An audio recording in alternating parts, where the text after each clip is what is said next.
Imagine Manhattan back in 1905. Now pack it with 500,000 Jewish immigrants from Eastern Europe, all squeezed into just 2 square miles. Picture raw sewage running through open gutters, exhausted horses dropping dead right on the streets, tuberculosis claiming 1 out of every 7 lives, and up to 14 folks crammed into rooms meant for only 4.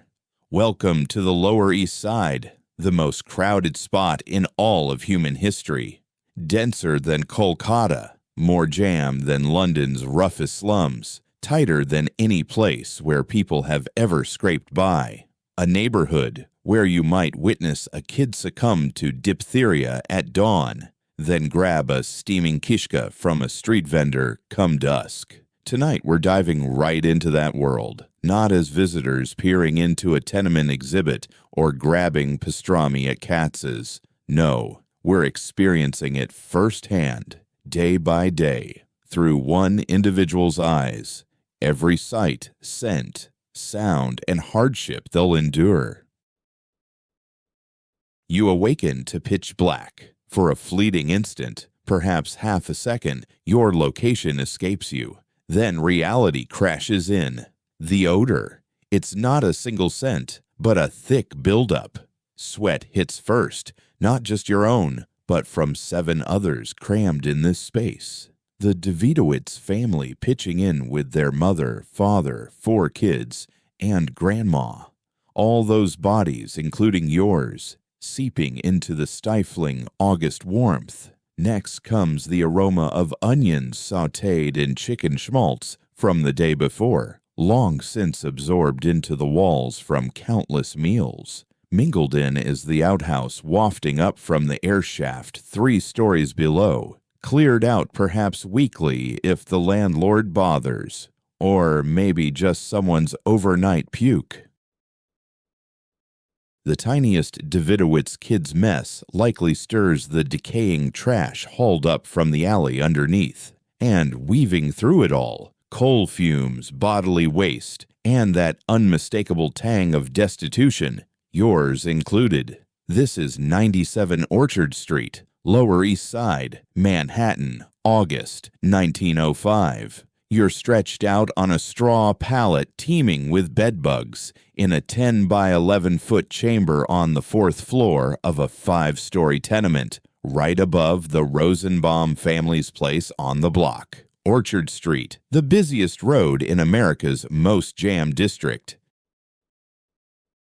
You're Herschel Steinberg, 19 years old, fresh off the boat 14 months back from Bialystok, landing with a mere $8.70 and a cousin's address that proved useless since he'd relocated 6 months prior. Folks back home swore America would make you rich. They nailed the chances but glossed over the part where you might not live long enough to cash in. Church bells toll already, not from a single steeple, but scores of them. Most precious blood on Baxter Street rings nearest, its clamor slicing through the August dawn like blacksmiths pounding metal, summoning Italian Catholics to dawn mass. Those bells date to 1892, by the way, and bell foundries were old news even then. They've beckoned believers for ages, but you're Jewish, not Catholic. Down on the street, the shames, the synagogue caretaker, is already banging his wooden mallet on shutters, rousing men for Shacharit services at the 8th Street Shul. Time to rise. Zulman will skin you alive if you're late to your workstation when the shop doors swing open. And Zulman's place starts prompt. 5:15 a.m. in summer, 5:45 in winter. Dawn hasn't fully broken, yet pushcarts' wheels already grate over cobblestones, sellers stake out their spots, and the city grinds awake. The wooden planks feel toasty beneath your bare feet. Hold on, it's August, so of course they're warm. The entire building radiates heat like a furnace. Your bunkmate, fellow presser model, a lanky youth from Galicia, is still out cold, snoring away in the bed you split. Yeah, sharing standard. Greenhorns like you can't swing solo. At least model stays dry at night, unlike your previous roommate. You rinse your face with a splash from the basin. The water's tepid and tinged yellowish brown, hauled yesterday from the Hester Street pump 4 blocks away. You queued 40 minutes behind Mrs. Katz, her wailing infant in tow, and old man Davidowitz, who shuffles like thick syrup. No indoor plumbing for the likes of you. Water's carried in pails from whatever tap's handy. The city added those street pumps in the 1870s. Most spew tainted stuff, but you gulp it down regardless. Your outfit hangs where you ditched it. A coarse cotton shirt, dulled to gray by years and sweat, snagged secondhand from a Hester Street cart for 20 cents. Pants once pitch black, now washed out to charcoal, gleaming at the knees and seat from constant rubbing. Suspenders with a snapped clasp, jury-rigged by string. Boots with holes punched through both soles, begging for repair. The cobbler demands $1.25 you can't spare. Your sole indulgence, that vest, a point of quiet dignity. The vest is crafted from deep brown wool, nothing extravagant, yet it sets you apart as a proficient presser, not some ordinary worker toiling with coal or lugging blocks of ice. In this town, looks count for everything, more than nearly any other factor. As you descend the 4 cramped flights of stairs, brushing your shoulders against the walls, you pass by the Coins, the Levines, the Kaplanskys, and countless others crammed in tight. 12 households squeezed into this single structure. Emerging onto Orchard Street, you plunge into pandemonium. At 5:45 a.m., the place pulses like a battlefield. Cart pushers are staking out their territories, arranging stalls brimming with briny pickles, salted herring, and second-hand garments. A lady's voice rises in furious Yiddish, berating a fellow for obstructing her wagon. Nearby, 2 kids tussle over an item in the filthy drain. A horse deposits a huge load smack in the road's center, and almost instantly, a guy armed with a pail and spade scoops it away. Manure from equines fetches a price as plant food. And when I mention packed, picture the reality of the 1905 Lower East Side. Forget today's mild bustle on a packed walkway, where you might just sidestep folks. Here, it's utter mayhem. It's a fight for existence. Sidewalks, barely existent.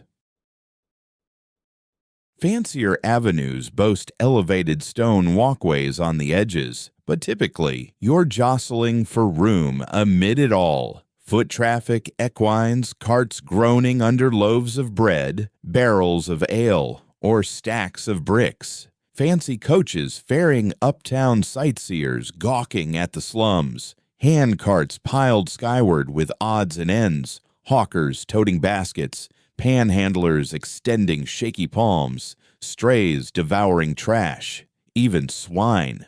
That's right, swine wander freely in the Lower East Side. Folks raise them right there, letting them forage on scraps in the roads. Handy, in truth. The hogs serve as the nearest sanitation crew in certain blocks. The din assaults your ears. Merchants holler their goods. Sour pickles, barrel fresh herring, apples, 3 for a pair of pennies. Rags, I'll take your rags. All of them bellow to cut through the roar around them. Stay silent, and you're invisible. Layer on the rumble of metal rims grinding over uneven stones. Kids' shrill cries, disputes erupting in half a dozen tongues, canines yapping, the steady clip-clop of hooves, and the endless hum of 500,000 voices overlapping in an area no bigger than a schoolyard. You've gotten the hang of threading through it, for the most part. The trick lies in keeping your momentum and avoiding glances at anyone eyeing you with intent. New Yorkers all hunger for a piece of you. Take this instant. A lady with a woven container edges toward you, likely peddling fruit from Jersey orchards. Profitable trade on these corners. Or perhaps it's a ruse, her accomplice ready to swipe from a naive newcomer while she's chatting. No pockets for you, though. Your $216 stash remains tucked inside the mattress up at 97 Orchard. A quick head shake, and you press on. She shifts to another mark. Zulman's workshop sits on Lello Street, a couple blocks over to the west. You hustle there, sidestepping manure piles, murky spills, and a feline corpse that's lingered for 3 days. Reaching 143 Lello Street, you find Zulman Katz hunkered over his cutting board in the coat-making space. It's essentially the forward chamber of a basement-level tenement flat. He shells out $9 monthly for the spot. Steep rent, but prime for contractors scouting home-based jobs. Lean and agile, around 45 years old, with graying whiskers and fingers in perpetual motion. Those digits slice patterns from wool rolls sans ruler, relying on sight alone, precise to a quarter inch. He's passed along roughly half his expertise to you, leaving your mind reeling from tips on ironing collars without singeing the cloth, spotting reliable payers among the bosses, and those who nitpick flaws to shave wages. "You're tardy," he mutters, eyes fixed downward. But you're not. The wall clock reads 5:53, and doors don't swing open till 6. He greets every dawn this way. You've wised up to staying quiet. By city measures, the place is modest, perhaps 14 feet across, 18 feet back. The entrance faces Lello Street head-on, framed by broad panes that flood the room with dawn glow. Come winter, that chill seeps through, numbing your digits to ice. In August swelter, it invites humidity, insects, and the reek of equine urine.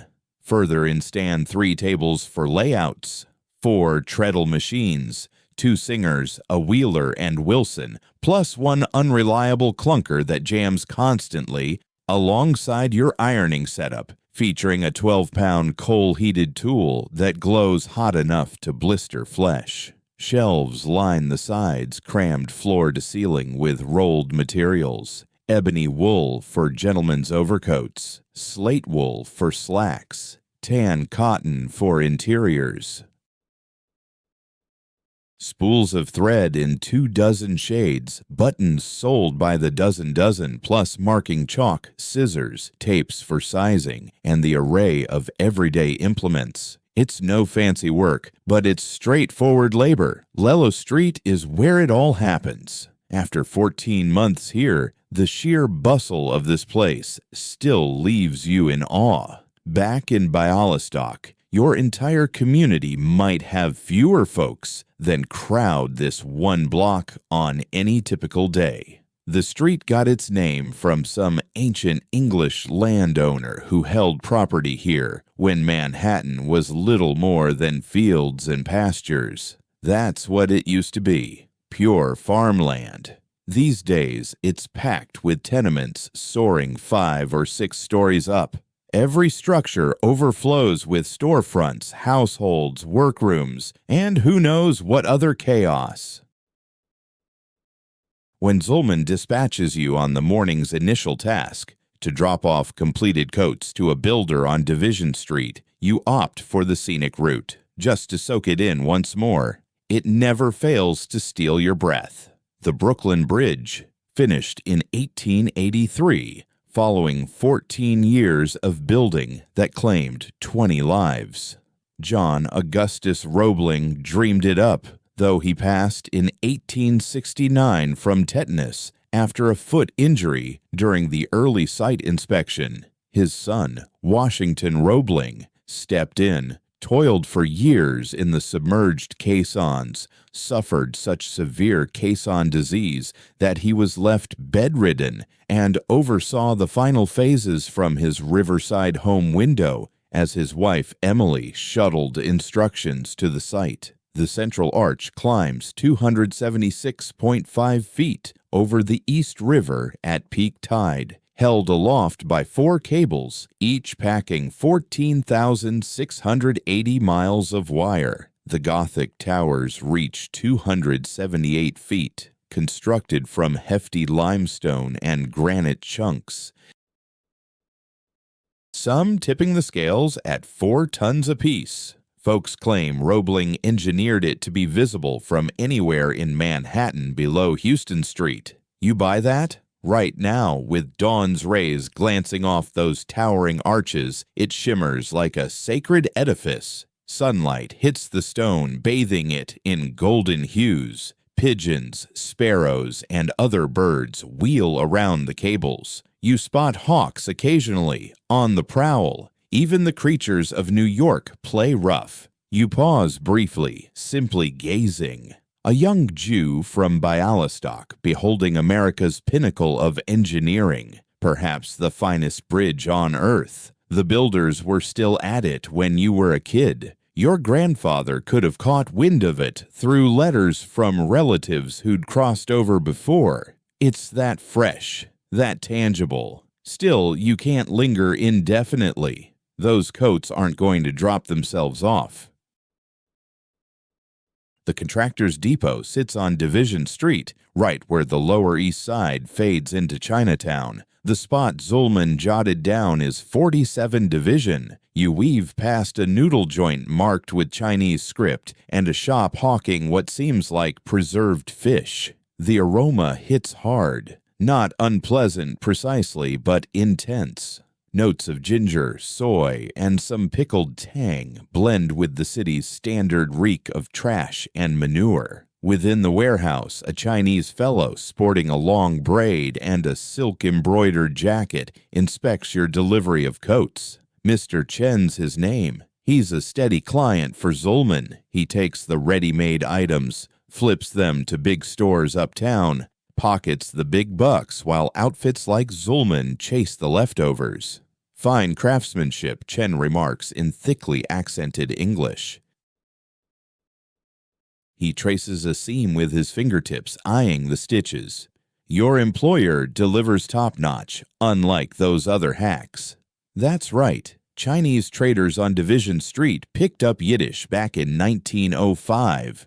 When your trade partners all chatter in Yiddish, you pick it up quick. Just like how Jewish vendors sling Italian on Mulberry Street and fractured English gets bandied about everywhere. Chen tallies the cash, $4.50, and you slip it securely into your inner coat pocket, safe from any light-fingered types. Heading back, you go by the Eldridge Street Synagogue at Eldridge and Division's intersection. Erected in 1887 and finished that same year, courtesy of the Herder Brothers firm. It ran $86,000 to build, more cash than the combined earnings of every soul on this stretch over their whole lives. The front flaunts Moorish revival flair, complete with horseshoe arches, terracotta flourishes, and a huge rose window of Belgian stained glass. Inside, the primary hall seats 1,000 for services. The bimi, the elevated spot for Torah reading, is hewn from oak. The ark for the sacred scrolls gleams with inlaid mother of pearl. This place is a bold declaration. It proclaims, "We've arrived. We're part of America. We raised this up, and no one can tear it down." You stepped foot in it once for last year's high holy days. Tickets were out of reach this time around. Yet, halting outside to admire those spires piercing the skyline over the cramped buildings, a sensation stirs in you. Pride, perhaps, or optimism. The creators were newcomers landing penniless. They toiled to exhaustion and forged a legacy to endure ages. That path could lead to you. It just might. Returning to the workshop, Zulman approves of the drop-off. He won't spell it out, that's his style, but he gives a nod as you pass the $4.50 and notes that Chen's lining up another batch for next week. Twice as many, Zulman adds. 20 coats this time, up from 10. We'll have to pull night shifts. Extra hours mean extra cash, perhaps an additional $1 by week's end. That could go back to Bialystok, where your mother and sisters are likely going hungry. I can handle the nights, you reply. Fine. Now get these lapels pressed straight. Mrs. Horowitz wants her husband's coat ready by 4, and she'll have my hide if it's anything less than flawless. The ironing is grueling labor. You kindle the coal inside the iron's reservoir, letting it glow until it's scorching. A quick test with a drop of saliva has it sizzling away in an instant. Then comes the heavy 12-pound iron, heated to the brink of blistering skin, which you apply to the moist cloth with precise force to flatten the seam without singeing the wool. Skimp on the pressure, and the fold remains wrinkled. Overdo it, and you're left with a charred gap. The window for precision is barely half a second. In your 14 months here, you've scorched yourself around 30 times, mostly minor marks, though a handful were serious. Your palms bear the evidence in faded scars, yet your skill sharpens daily, your movements surer and swifter. Zulman observes now and then, staying mostly silent, but those rare nods from him feel like thunderous praise. By 11:30, your gut is gnawing at itself. Breakfast was just a dry chunk of rye, nothing more, and Zulman beckons you closer. Head to Epstein's for thread, black, gray, brown, 2 reels of each. He passes you 35 cents. Epstein's place is down on Grand Street, 6 blocks to the south. That's the hub for suppliers, thread sellers, button traders, cloth distributors. Anything tied to the garment trade, you find it on Grand. The blocks from Delancey to Grand are pure bedlam. Hester Street Market buzzes at peak frenzy, with what feels like every cart from the city jammed into that stretch. Goods of all sorts tempt buyers. Second-hand footwear, just-caught fish, weathered Hebrew and Yiddish volumes, cookware, brined pickles scooped from vats, fowl slaughtered fresh on demand, and the racket, Lord above, the racket. Scores of hawkers bellowing to outshout one another. Herring, rich herring, pickles, finer than what your mother ever fixed. Trousers, solid trousers, scarcely any rips. You weave through the throng, elbowed in the side by a woman lugging an onion-filled hamper, skirting a mysterious slop on the ground, evading a loose hen on the loose. Just another Tuesday morning. Routine chaos. Epstein's store nestles amid a bakery wafting the aroma of newly baked challah, tormenting your hollow belly, and a fishmonger's where crowds haggle over carp for the evening meal. Stepping inside, Meyer Epstein mans the counter, perhaps 60 years old, peering through lenses like magnifying jars, his digits forever inked dark from endless thread handling. Zulman dispatch you? He inquires in Yiddish. Ja, thread, black, gray, brown, 2 apiece. He rummages behind him, fetching the reels from his crammed shelves. The place overflows with strands in every hue under the sun, sorted by a logic known solely to him. 30 cents, he announces, plunking them down. You realize full well that wholesale runs about 22 cents. At 30, it's a ripoff. Zulman fronted 35, figuring you'll haggle it to 28, or even 26 if you're sharp. He mentioned aiming for 25. You give it a shot. Epstein chuckles outright. Quote 13. You feign deliberation, furrowing your brow as if crunching complex figures. Quote 14. The white might cost him 2 cents, pushing the bundle to 29 total. Zulman's limit was 28, 1 cent shy. Epstein eyes you appraisingly, weighing his options. Worth taking the deal for a single penny. Agreed, he concedes at last, but warned Zulman his penny pinching will do me in. You slide over the 27 cents. He bundles the reels in plain paper, adding the white as if granting a grand concession. Thanks, Mr. Epstein. Scram before I reconsider. Out on the sidewalk, you permit a faint grin. Thread secured at 27 plus the bonus white, 8 cents lighter than Zulman's advance. Pocket the savings.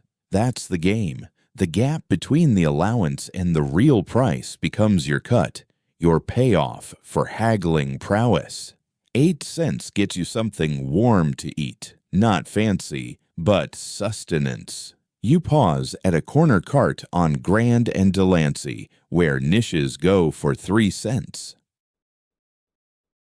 They're potato-heavy, laced with onion in fat that's likely seen better days, 3 weeks' worth at least. 3 cents for one nets you 5 in the clear. Hot, oily, sublime after days of scraps. You devour it right there, fat dripping along your jaw as you take in the scene. Across the way, workers haul a fallen horse from the crossroads. It dropped earlier, likely from the swelter. August in New York hits 95 degrees like a furnace from hell, and now a trio of haulers wrestle the bloated body onto a cart. The stench defies description. No one appears especially upset about it. Fallen horses are just another fixture in the urban scenery. The city boasts around 200,000 of them, dropping dead all the time from exhaustion, strain, illness, or mishaps.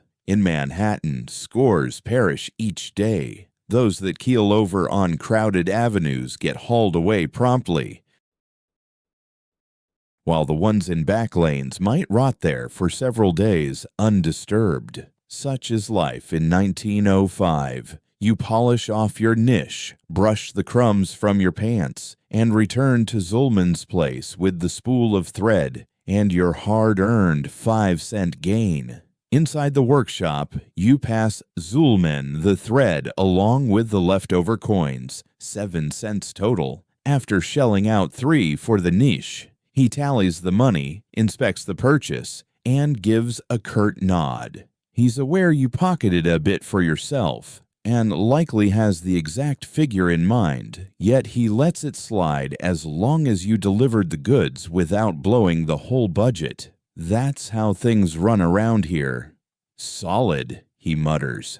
Now wrap up those collars, then move on to the buttonholes for the Schwartz batch.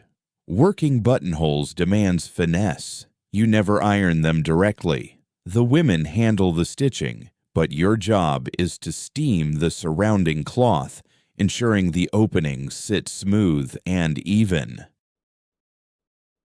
It's a grind, draining in every sense and utterly vital, since a botched buttonhole can spoil the whole suit. The afternoon drags on as you iron, inspect, iron again, and double-check. Your arms throb from hefting the 12-pound iron. Your spine protests from hunching over the board. Your eyes sting from the sweltering air laced with acrid steam. But you've got the hang of it by now. A steady pace has taken root, muscle memory guiding your fingers without much thought. By 3 o'clock, Mrs. Horowitz shows up for her spouse's jacket. She's a hefty lady around 50, sporting a scheitel that's askew and a tone sharp enough to crack crystal. Zulman unveils the garment as if it's a royal treasure.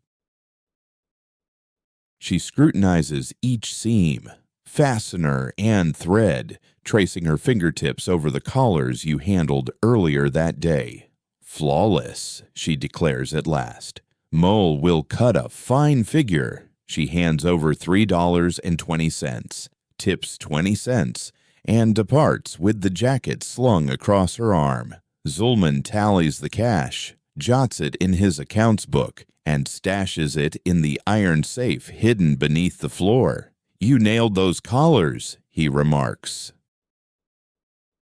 Coming from Zulman, that's high praise, akin to a royal honor. The shift wraps at 7 o'clock. Zulman secures the window covers, bolts the entrance, and tallies the earnings from the day.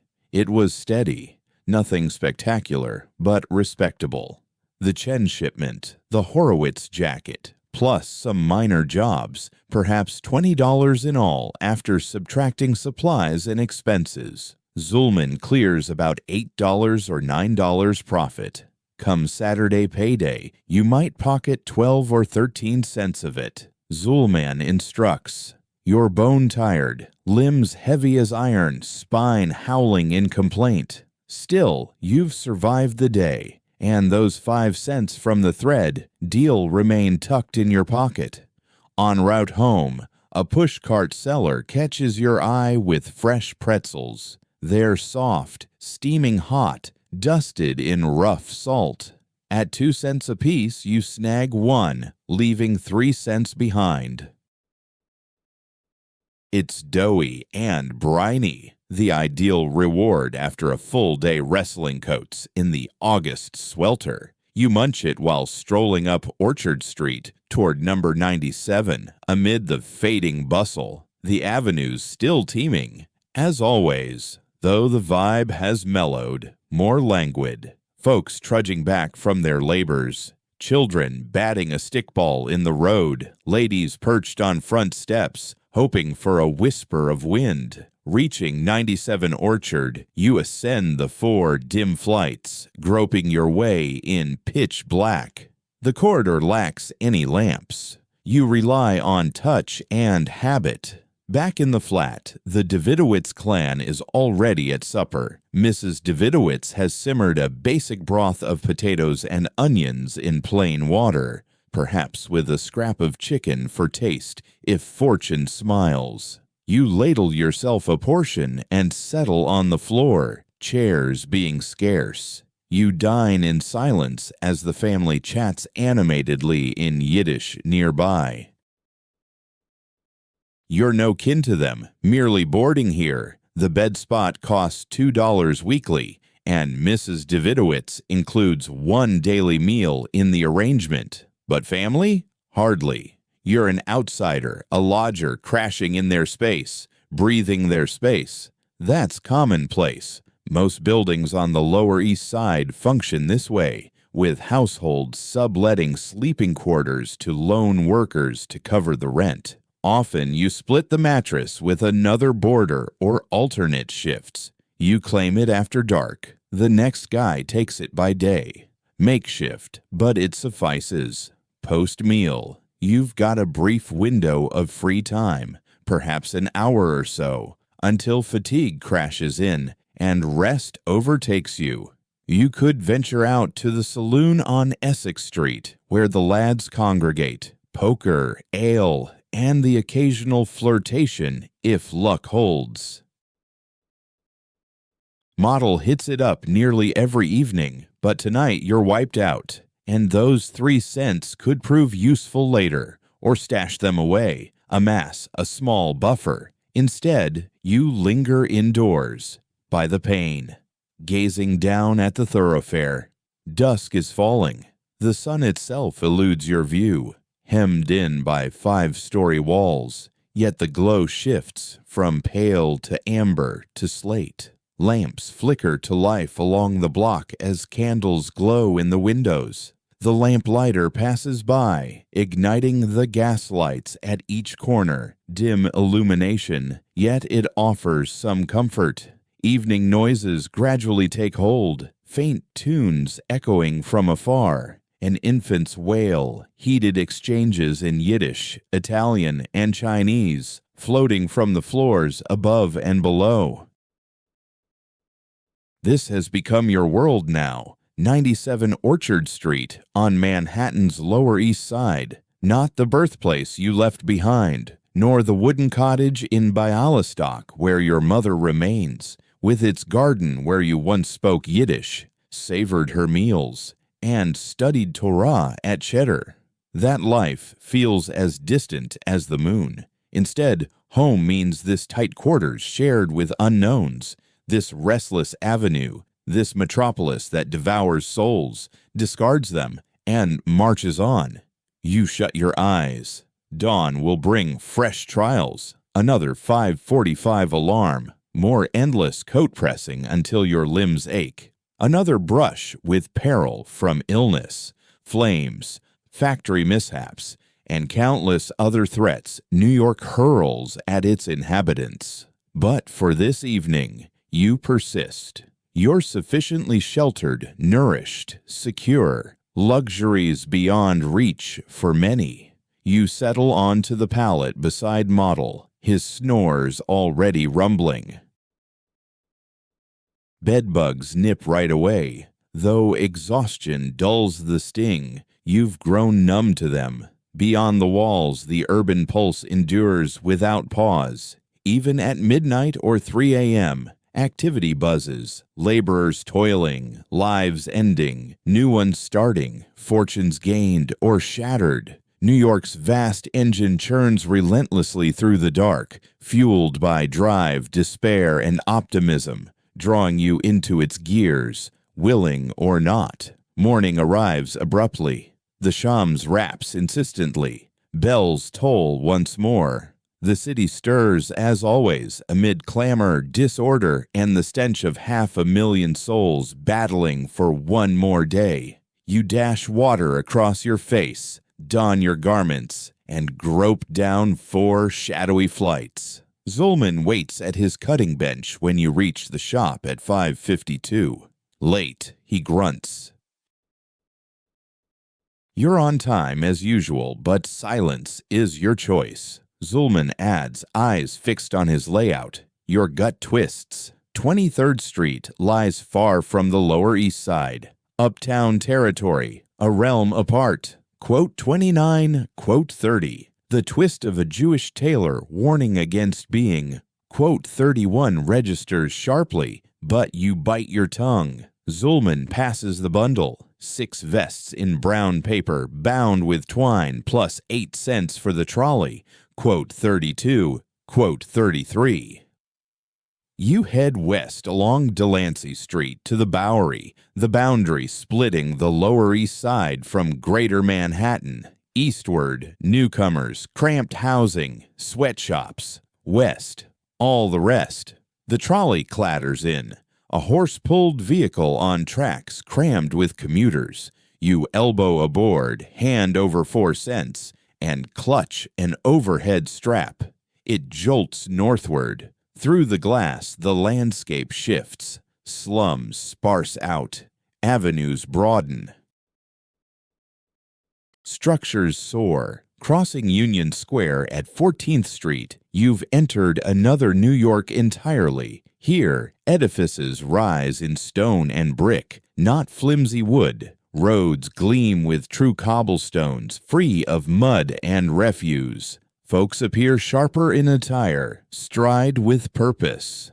The breeze even carries less waste, more equine scent, a strange upgrade. At 23rd Street, you step down, and there looms the Flatiron Building. You've known of it by reputation, like all do, but beholding it firsthand stuns. It climbs 22 stories skyward where Broadway, 5th Avenue, and 23rd converge, triangular like a clothes iron. Thus its moniker, tailored to the odd wedge of ground. Daniel Burnham's creation, finished in 1902 after 2 years' build, just 3 years past. Pittsburgh forged steel arrived by barge for on-site assembly. Clad in terracotta and limestone, it measures 285 feet to the roof line, 307 to the Flagstaff Peak. Rumor holds Burnham angled it to channel winds harmlessly, defying skeptics who predicted its fall in the first gale. Yet it endures. You pause at the junction of 23rd and 5th, gaze upward. A lad from Bialystok's countryside, confronting a tower beyond your wildest dreams. Sunrise casts a warm glow on the terracotta facade, turning it to shimmering gold. Countless windows, hundreds, perhaps thousands, mirror the heavens above. Birds wheel about the higher levels, mostly pigeons, though a hawk soars among them, on the prowl. Just 3 years back, the builders were still at it, and your cousin who showed up in 1900 could well have observed those steel girders being lifted skyward. It's all so fresh, so tangible. Still, you can't linger indefinitely. Those vests have deliveries waiting. Head 3 blocks up to 175th Avenue. The structure there tops out at 8 floors, a modest height compared to the Flatiron, yet striking nonetheless. Ascend to the 3rd level, spot the Morrison Textiles sign, and rap on the door. Enter Mr. Morrison's a hefty fellow with bushy mutton chop whiskers and a vest pulling tight against his frame. His workspace reeks of cigars and affluence. Quote 34, he inquires, eyes fixed on the documents before him. Yes, sir, the vests. Unwrap the bundle. 6 pieces in deep gray wool, crafted with precision. You'd ironed those lapels flawlessly just yesterday. He inspects each one, lifting it toward the window, scrutinizing seams, testing a button's hold. Fine craftsmanship, he concedes. Katz hasn't lost his flair. From a drawer, he fetches a cash box and begins tallying notes. How's 750? Zulman's words ring in your ears. Don't let him haggle you cheap. $8, not 750. Mr. Katz specified 8, sir. Morrison fixes his gaze on you now. Truly takes you in. Your features, your attire, your stance. Gauging whether you'll fold. These are top-grade wool from a Massachusetts mill. You add evenly. Seams double-stitched, buttonholes fortified. Notice the heft, built to endure a decade of constant use. Nowhere on 5th Avenue will you discover superior, and that's no exaggeration. Zulman turns out nothing shoddy. Morrison pauses in silence, then chuckles not mockingly, but with a hint of admiration. Kid, you've got backbone. Credit where it's due. He tallies $8, 2 5s, and 6 singles. Actually, 8 1s. Pass on to Katz that he's schooling you well. Pocket the cash, verify the count, fold it neatly, and slip it inside your coat lining. Safe from pickpockets. Thanks, Mr. Morrison. Scram before I reconsider. On the street, a surge of satisfaction washes over you. You'd just bargained with a high-end textile buyer and triumphed. Secured Zulman's exact price. No reductions, no giveaways.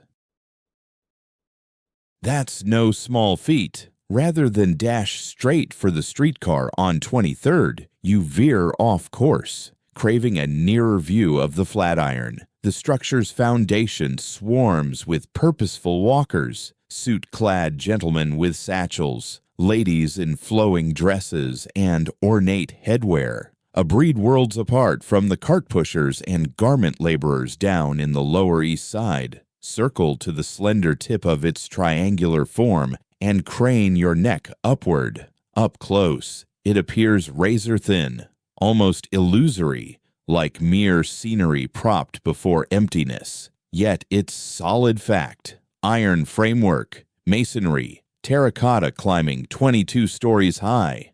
A policeman stands watch at the intersection. Much later, years on, you'll hear it's dubbed New York's gustiest corner. The architecture funnels air into bizarre eddies, blasts fierce enough to topple a fellow, potent enough to whip up skirts. Hence the officer shooing off the leechers who lurk for a flash of leg. But that's knowledge for another day. For now, The breeze slams into you broadside, nearly shoving you into traffic. Move along, the cop advises, not harshly. No dawdling. So you press on.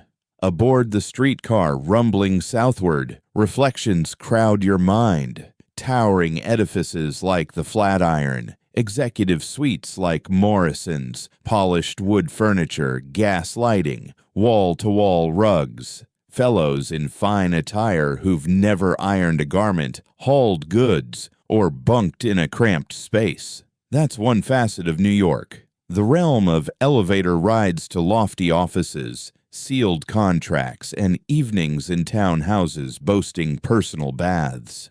Yours, though, straw pallets infested with lice, quarters jammed with 8 others, endless shifts ironing in stifling summer for $1.25 weekly. Both realities pulse within the identical metropolis, often under one roof, affluence above, destitution below.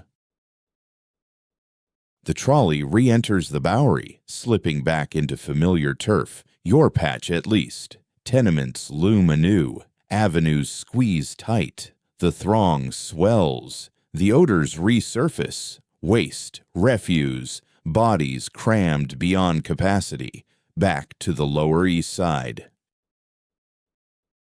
Barely 9 a.m., yet Hester Street Market's a whirlwind of frenzy. And by frenzy, picture it clearly. 1905, Lower East Side. This isn't some quaint farmer's market with tidy stalls hawking organic produce.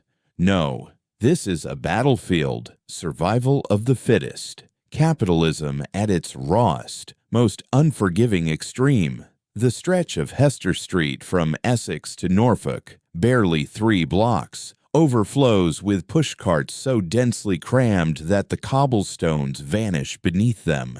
Wheels grind against wheels, loads piled sky high, every cart battling for the attention of the same buyers. And the racket, Lord, the racket. Vendors bellow at full volume, hawking their wares. Quote 35. They shout because the competition demands it. Stay quiet and your voice gets lost.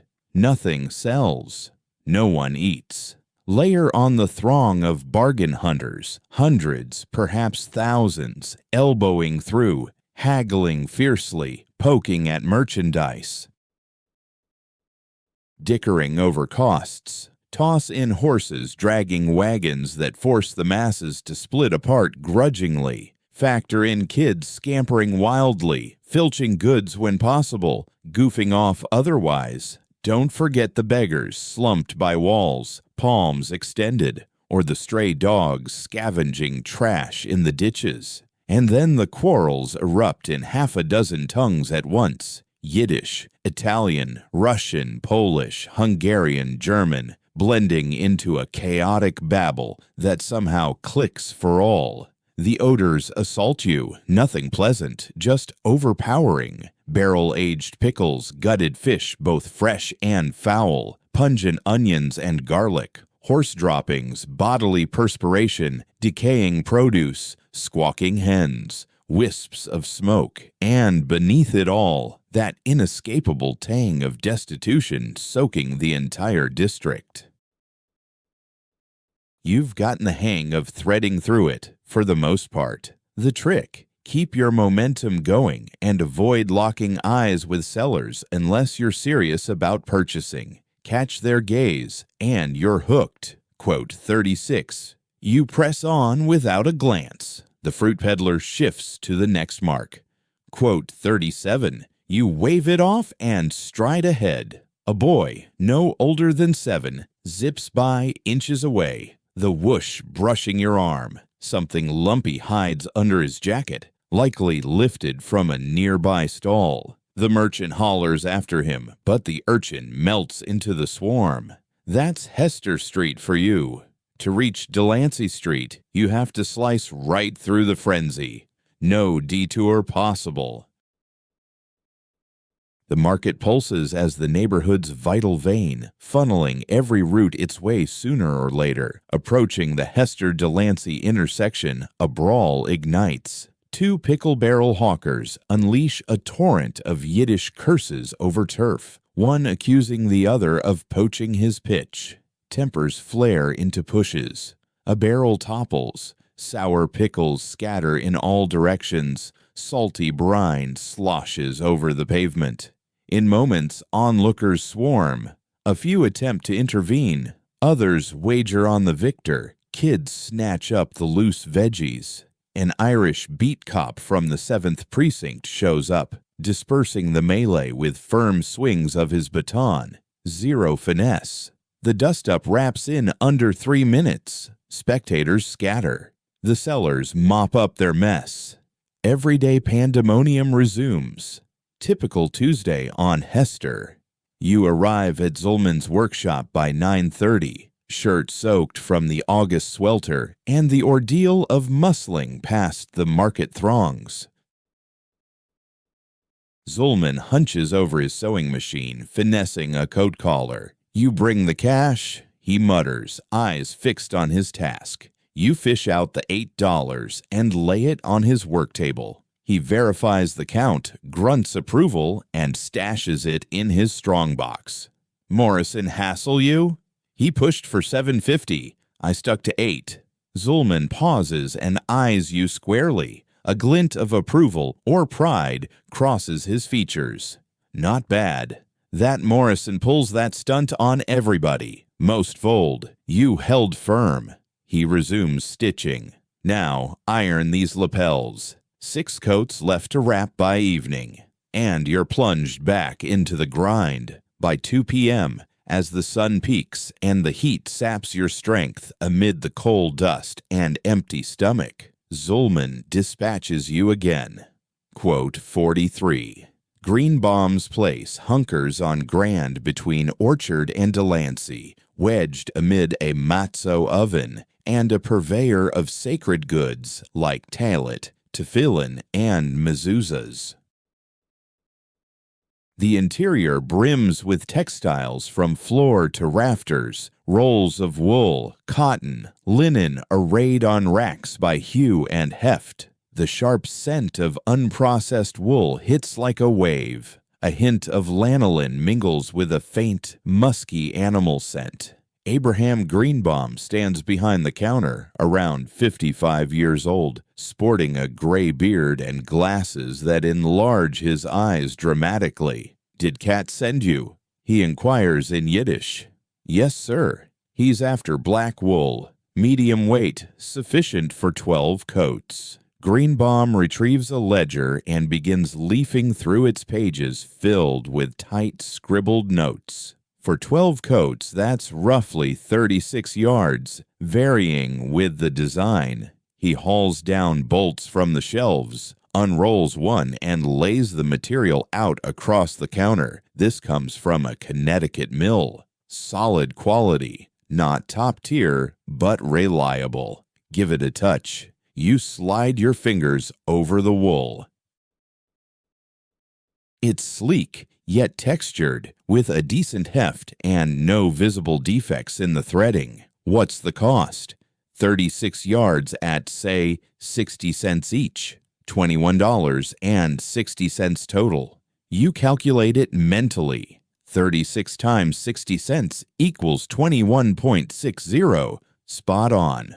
Wholesale, of course. Zulman will fashion those 12 coats from it and offload them to builders like Morrison at about $8 apiece. That's $96 in revenue. Subtract the $21.60 for the fabric, plus extras like thread, buttons, and sundries, another $10 or so. Then labor for you and Zulman, around $15 more. Leaves roughly $50 in profit from the dozen coats. Decent margin provided 60 cents a yard is fair, but Zulman instructed you to aim for 50 cents. Push it. Greenbaum chuckles outright. Zulman suggested that, huh?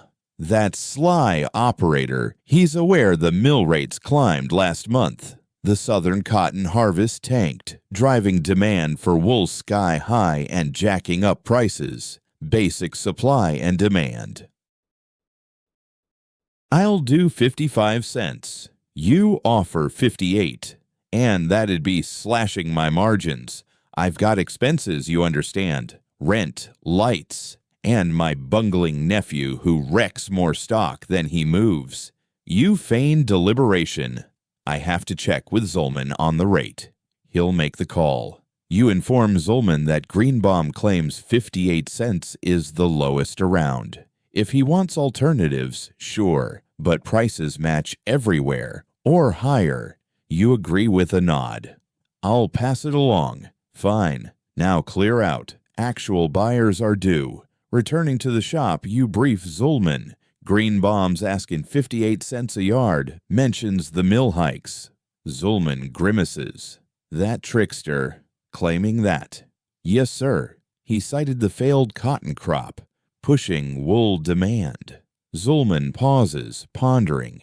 He's got a point. I caught wind of it from Epstein last week. Cotton's costing a fortune. He jots figures on a scrap. 58 cents times 36 yards. 21.60 overall. He mulls it over again. All right, we'll go for it. But head back tomorrow and bargain him to 56. Mention I'll settle in cash right away. No terms. Saves him hassle and worry. Worth 2 cents per yard. Yes, sir. And negotiate properly this round. No accepting the initial quote. Yes, sir. The afternoon drags as you iron coats until your arms ache like they're detaching. Come Friday morning, Zulman dispatches you over the river. To Brooklyn, he specifies.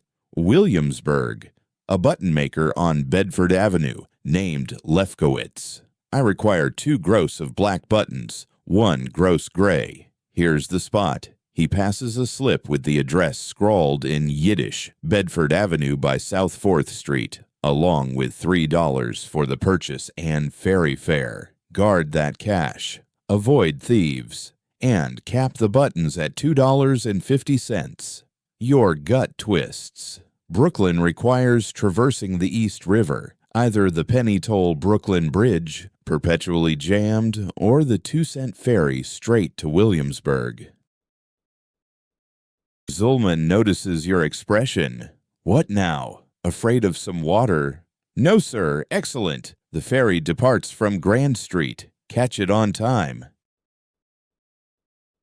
The Grand Street Ferry Terminal sits at the street's end, protruding into the East River as a wooden pier with shaded benches and ticket booths. You purchase your 2-cent pass from a clerk through iron bars and merge into the throng awaiting the vessel. The group varies. Laborers bound for Williamsburg plants, women off to see kin, a handful of sharply attired folks with Brooklyn dealings, all crammed in the August swelter, perspiring and restless. The ferry pulls in after 10 minutes. A steam-driven craft about 60 feet long, featuring an exposed deck for riders and a sheltered lounge for the well-off, named the Progress, as lettered on its hull. You squeeze aboard amid the 80 or so shoving passengers and claim a rail spot. The motor chugs to life amid a belch of dark exhaust. The vessel vibrates, then glides forward.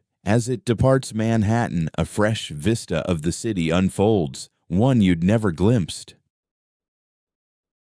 From the river, the Lower East Side appears even more jammed than street level suggests. Tenements loom like barricades from the shore. 5-story, 6-story blocks jammed shoulder to shoulder without gaps. Clotheslines dangle from every pane, forming a patchwork of hues. Plumes curl from countless stacks. Beyond the towering tenements, the Brooklyn Bridge's sturdy towers rise prominently to the south, alongside the pointed steeples of churches dotting the skyline. The East River below is foul, little more than an exposed drain in 1905. Runoff from every alley flows into it, along with waste from outhouses, factories, and ships dumping their bilge. A greasy layer of oil and refuse coats the top, with lifeless fish drifting by. The stench is overwhelming, yet the waterway buzzes with activity as Manhattan's vital artery. Countless boats navigate the flow, ferries like the one you're on, hauling folks and goods, hefty barges piled with coal, timber, or bricks, tugboats hauling lines of burdened craft, even sailboats from an earlier era weaving amid the steamboat congestion. There's a police launch and a fireboat. Its deck pumps in plain view. Farther out in the channel ride the ocean liners, steamers with soaring stacks, multi-masted sailing vessels from England, Germany, Italy, and distant lands unknown to you, all here to discharge freight, board travelers, or repair before sailing onward. Your ferry plods steadily over the span, the trip lasting about 10 minutes. Off to the south, the Brooklyn Bridge comes into sharp focus now. Its colossal stone piers, the intricate lattice of suspension cables, and the steady stream of vehicles on the upper deck, though details of people are lost at this distance.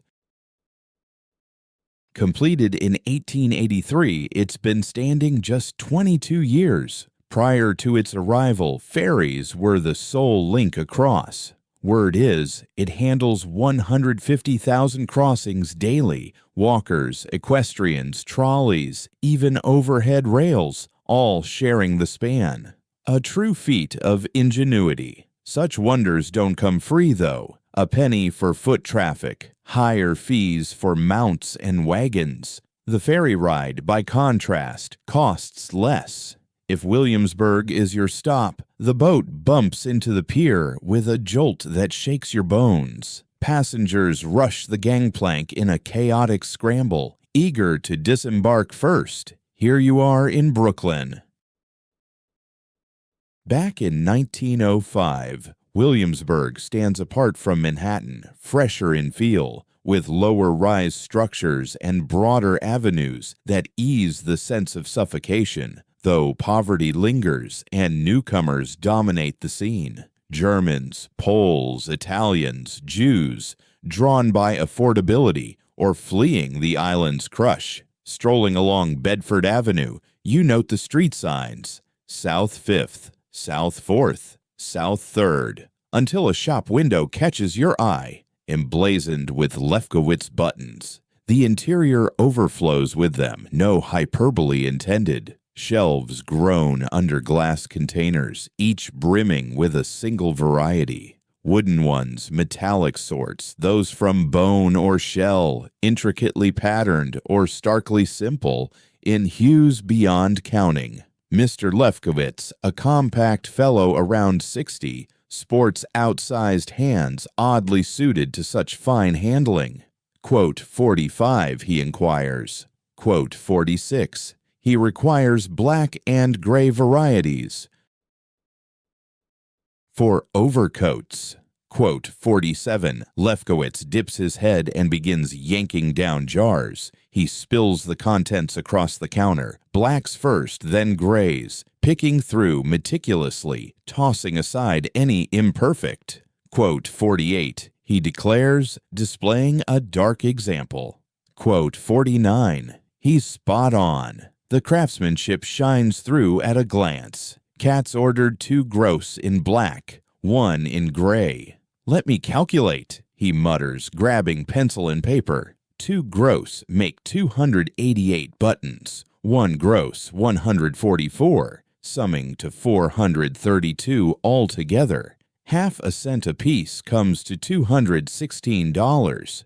You run the figures mentally. Yes. 432 at half a cent hits $216.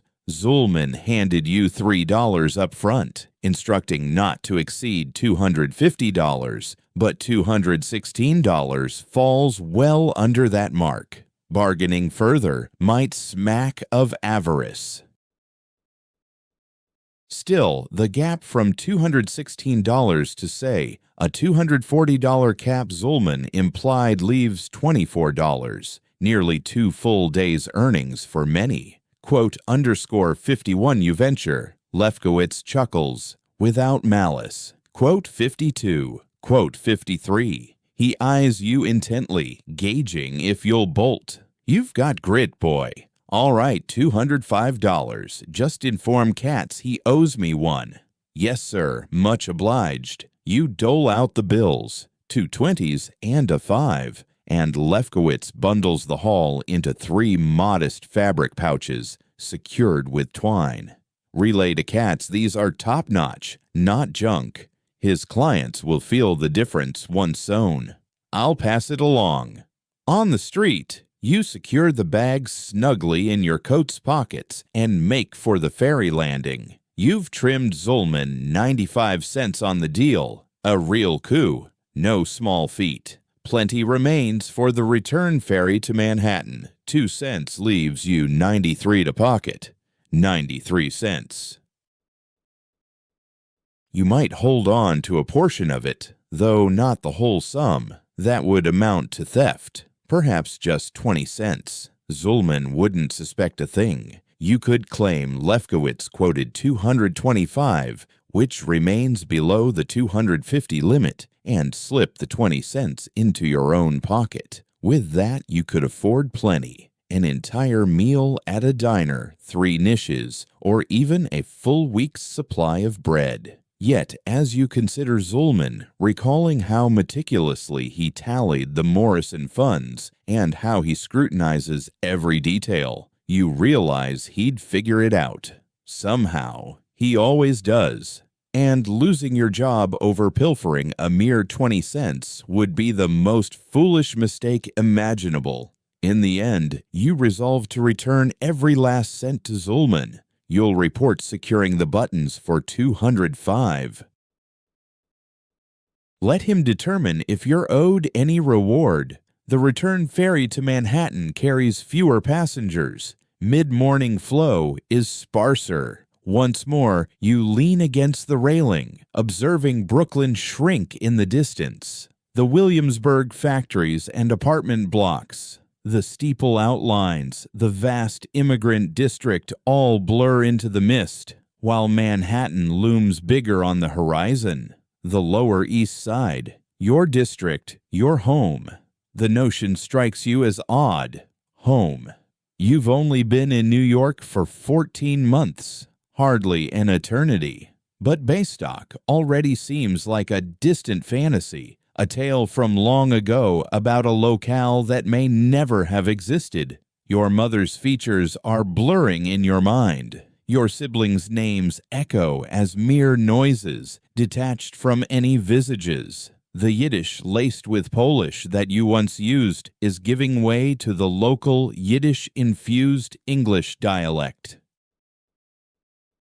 You're turning American, ready or not, even if the term's full implications escape you. The boat pulls in at Grand Street. You step off amid the throng and trek the 4 blocks to Lello Street, slipping into Zulman's store at 11:15. Zulman is smoothing out a coat with your iron as his technique surpasses yours. Quote, 58, he inquires, eyes fixed on his task. You retrieve the 3 fabric pouches and lay them on the cutting surface. Quote 59.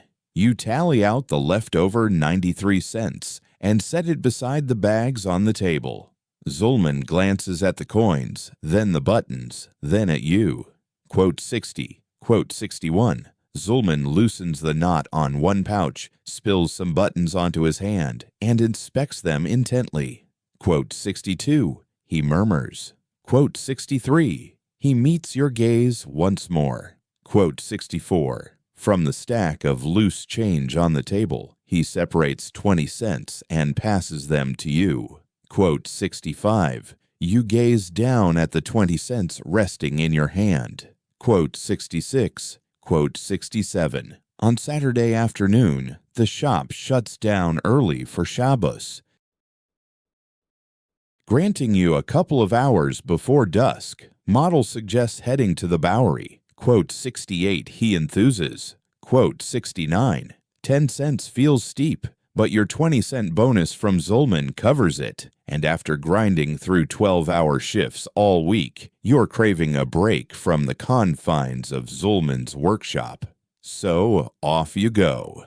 The Bowery stands apart from the Lower East Side, distinct from the upscale districts too. It's New York's dumping ground for the unsightly elements it prefers to ignore. The cheap lodging houses where laborers snag a bed for 5 cents overnight. The performance venues, variety halls as they're known, featuring women performing dances and songs for crowds of inebriated laborers. The taverns packed in tight, 1 per every 20 feet, where a nickel buys a buzz. The adult boutiques, the ink studios, the palm readers, the rescue missions with sermons aimed at redeeming your spirit.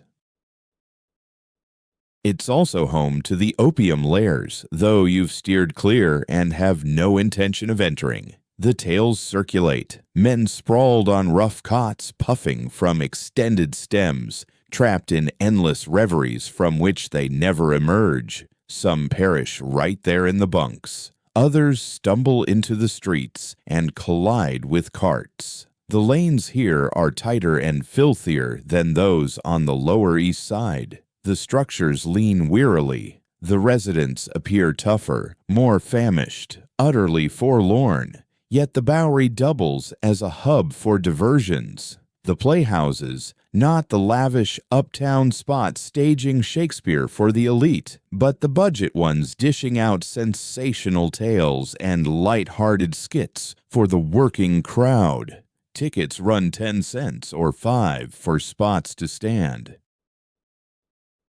The exhibits, not refined galleries but curiosity cabinets crammed with freaks, two-headed beasts floating in formaldehyde, molded replicas of notorious outlaws, human wonders, the polite label for folks with impairments exhibited as spectacles, and the penny arcades. The one model guides you to sits on the Bowery, wedged between Houston and Bleecker, flanked by a bar on one side and a doss house on the other. The interior is dim and noisy, reeking of mechanical grease and stale sweat.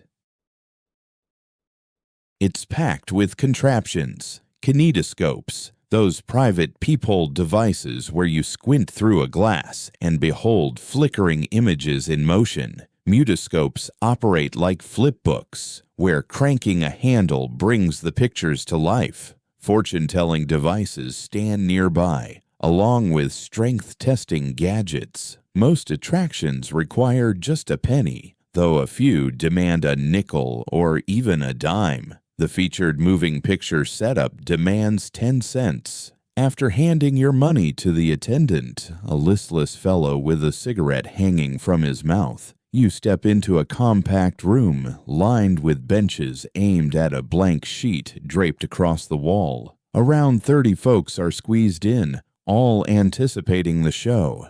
Darkness falls as the lights dim.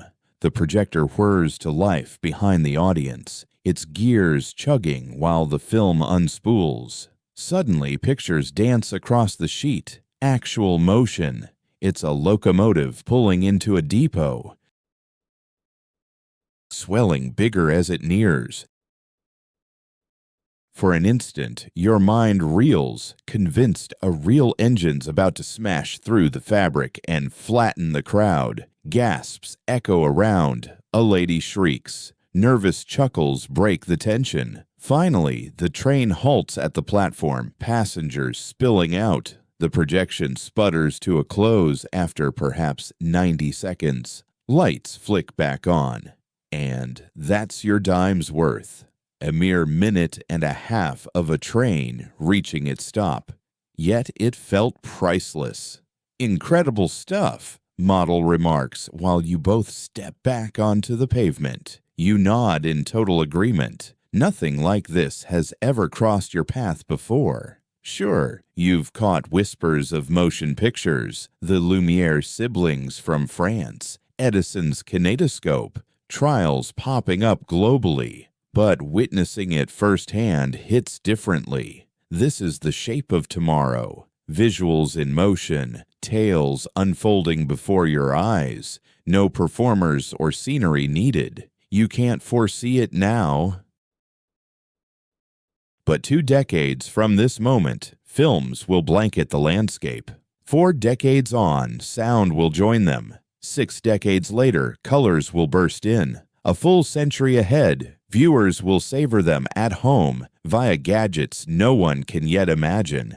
For the present, though, 1905 on the Bowery, you've shelled out 10 cents for that train's arrival. Pure enchantment. Heading back to the Lower East Side, you pass a shelter with a sign reading, Bowery Mission, free meals, free beds, salvation free. Down the sidewalk snakes a queue of about 50 men, queued up for complimentary soup and a spot to crash. They're the ones who stumbled, the arrivals to New York brimming with your own dreams, who snagged jobs, then shed them, or never latched on anew. Wages squandered on booze, cards, or sheer misfortune, landing them here on the Bowery, surviving handout by handout, bunk by bunk, teetering on the edge of a gutter grave. It could easily be your fate. A single rough month, a mishap, a slip-up, a stroke of ill fortune. What sets you apart from them? Maybe just the clock's whim. You press on. Come Monday, Zulman passes you an uptown address, Broadway and 10th Street, Waker's department store. They placed an order for 24 coats last month. Take them over and fetch the payment. 24 garments make for a hefty haul. The bundle's gigantic, forcing you to rent a handcart and enlist a boy to haul it northward. The lad demands 5 cents, outright banditry, but options are slim. John Wakaker's department store launched in 1896, claiming the spot once held by A.T. Stewart's famed Emporium until Stewart's death toppled his enterprise. The structure dominates a whole block, from Broadway to 4th Avenue and 9th to 10th Street. Towering 6 floors with a terracotta exterior, its vast windows showcase dummies clad in cutting-edge attire. Here, affluent New Yorkers flock to spend. Elite women arrive for gowns, millinery, and furnishings. Gentlemen for bespoke suits prissier than your yearly earnings. You and the cart boy muscle the load to the 10th Street delivery door. A liveried porter, yes, even for freight, blocks your way. Delivery, sir, coats for Mr. Harrison in menswear. He scans his list, grunts approval, and ushers you in. The dock buzzes with frenzy. Scores of haulers dumping crates, cartons, parcels, goods of every stripe. From furnishings to glassware to provisions, all streaming in to tempt the cash-rich. A staffer points you toward the men's section on the 2nd level. You lug the bundle up a back staircase. No lifts for the likes of you. And spill into the store's heart. It's as if you've crossed into a dream realm. Vast, echoing halls overhead sport glittering chandeliers, gleaming hardwood underfoot. Counters of crystal casings brimming with goods, staged like jewels. The men's area offers suits, overcoats, blouses, and trimmings, all exhibited as if sacred, off limits without a nod. Dapper clerks glide through the patrons. Well-heeled gents, wives selecting for spouses, each pampered as nobility. You, in your grimy shirt and frayed pants, toting armfuls of coats, blend into the ether. Shoppers gaze past you. Clerks pretend you're not there. At last, you spot Mr. Harrison behind a rear counter, a slender sort around 50, sporting a mustache twirled to sharp tips. From cats? He inquires, hardly sparing you a look. Yes, sir, 24 coats. Harrison peels back the wrapping, inspects the initial coat, lifts it for a closer look, scrutinizes the stitching, fasteners, and interior fabric, then moves on to the next one and the one after that. He's hunting for flaws, any reason to turn down the delivery, or haggle for a lower price. But Zellman's craftsmanship is impeccable. There's zero grounds for criticism. Quote 74. Harrison declares at last. Quote 75. The lapels are flawless. You handled the pressing personally, but you bite your tongue. Harrison pulls bills from the cash box. $36. That's 24 coats at $1.50 apiece. You double-check the count. Fold the cash neatly. Slip it into your inner pocket. Tell Katz I'll need another batch next month, Harrison adds. Same amount, but improve the pressing.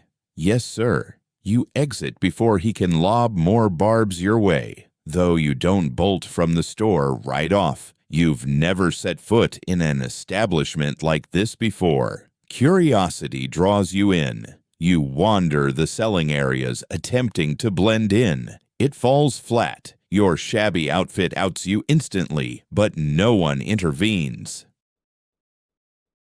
Downstairs, women's items fill the space. Gloves, purses, jewels, scents, all showcased in gleaming display cabinets like artifacts in a gallery. A single pair of gloves runs $3. $3. That's over 2 weeks' wages for you.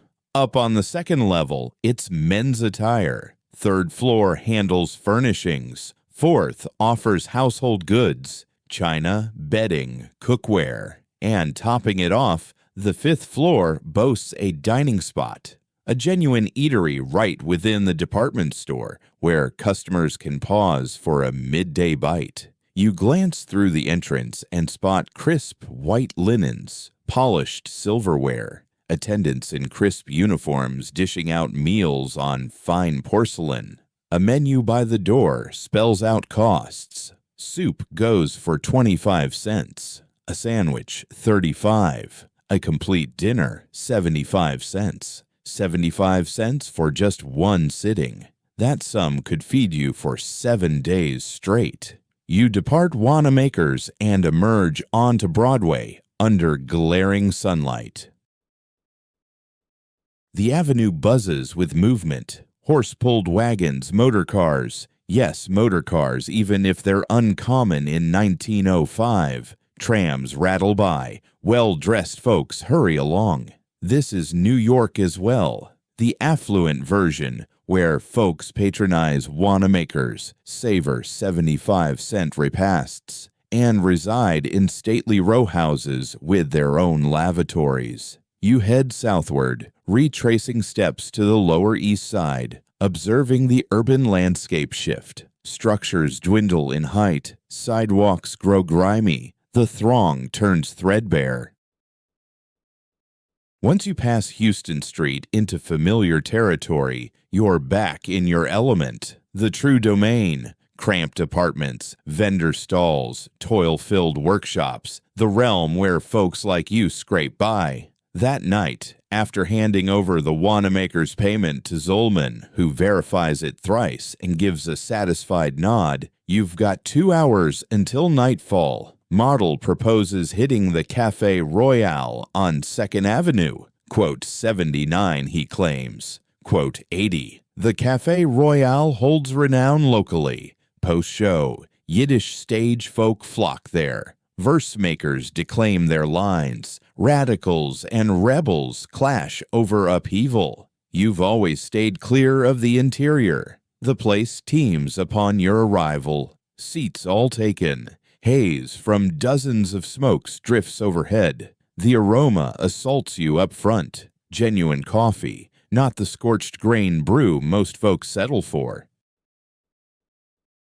Plus pipe smoke, plus the tang of perspiration, wool garments, and the built-up funk of bodies crammed together. You and Model claim a perch against the wall, observing the bustle. At one booth, guys are heatedly debating in Yiddish. Something on trade guilds, debating if garment laborers ought to walk out for improved terms.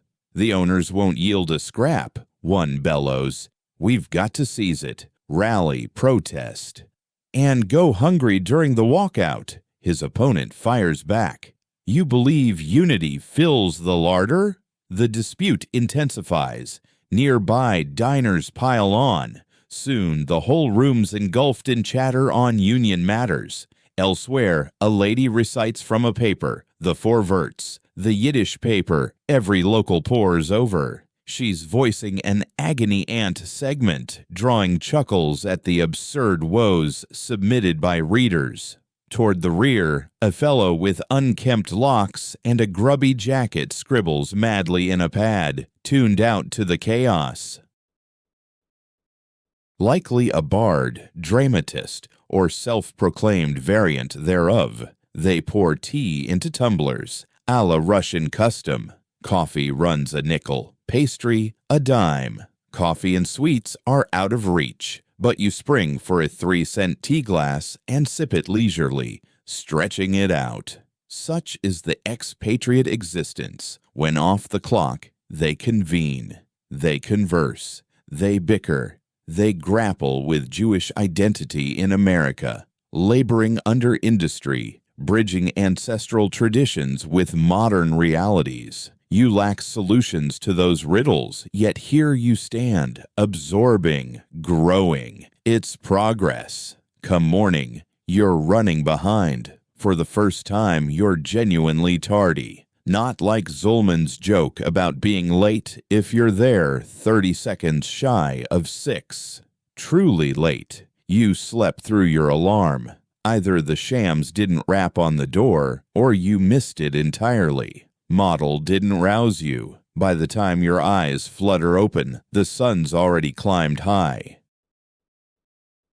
You bolt down 4 flights of creaky steps, dash the 2 blocks to Lello Street, and burst into 612, drenched in sweat and gasping for air. Zulman hunches over his machine, stitching a coat's lining. He glances your way as you stumble in, but utters not a word, then returns to his task. You settle at the pressing station, kindle the coal in the iron, and brace for the reprimand. It doesn't land immediately. Zulman labors in quiet for the full next hour. You iron lapels, collars, and buttonholes, eyes fixed downward, anticipating. At last, around 7:30, as the model shows up and claims one of the sewing machines, Zulman summons you. Come walk with me. This is unusual. Zulman never steps out during shop hours. You trail him into the street. He heads west along Lello toward the Bowery, wordless. Eventually, at the Lello and Delancey intersection, he halts. You were 12 minutes behind this morning. Yes, sir. I'm sorry, sir. Do you realize what those 12 minutes set me back? You shake your head no. Nothing at all, Zulman declares. 12 minutes won't cost me a thing. You're reliable. You arrive daily. Your work's top-notch. No theft. No deceit. A single slip-up like this? It fades away. He pauses, reflective. Back when I was your age, he continues, I toiled in an Allen Street workshop. My boss was a brute, an absolute tyrant. He'd thrash me for tardiness, for errors, for sassing him. Once, he laid into me purely because his temper flared. You stand there, at a loss for words. I vowed that if I ever ran my own place, I'd break the mold. No beatings for my crew, no harsh penalties for being mortal. He meets your gaze. You're mortal too, Herschel. You nod it off. It occurs. Avoid repeating it. But should it happen, I won't ruin you for it. A knot in your chest eases. Thank you, sir. Save your thanks. Just stay diligent. Keep absorbing the craft. In a few years, your apprenticeship wraps up. You'll step into journeyman status. Choices will open. Perhaps you'll stick with me, or seek work elsewhere, or launch your own venture. He nods back toward Lello Street. That life could be yours one day. Your shop, your trainees, your shot at deciding the leader you'll become. You return to the shop without chatter. A subtle change has stirred. The barrier between boss and learner has fractured. Zulman isn't merely your employer anymore. He's a man who once navigated youth, fear, and helplessness, endured hardship, and pledged to forge a better path. That story might echo your own. It just might. By 5 o'clock, evening patrons trickle in. The shop hums with activity once more. A lady requires tweaks to her spouse's coat. The sleeves hang too low. You take measurements, chalk the lines. Assure her it'll be set by Thursday. A fellow needs new buttons on his vest. His spouse's DIY attempt mangled it. Zulman bills him 20 cents for the quick fix, done in 10 minutes. A Broome Street builder delivers material for 6 coats, demanding completion by Monday. Zulman haggles the rate to $130 each and seals the deal. The steady churn of business, those myriad tiny deals fueling the city's pulse. Beyond the walls, dusk falls. The tenements eclipse the actual sunset. Yet the glow filtering through the windows shifts to gold, then amber before dimming to nothing.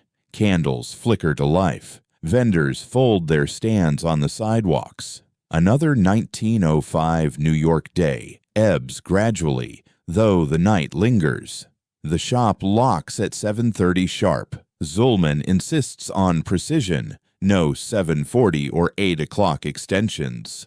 Shutters rise. The door secures with a bolt. Earnings from the day spill across the cutting table for tallying. This evening proves solid. The watchmaker's order, the builder's advance, those minor fixes. Adding it up, perhaps $15 trickled in. Zulman double-checks the coins and notes, jots an entry in his ledger with a pencil nub, then stows it all in the sturdy box hidden under the floorboards by his table. Supper.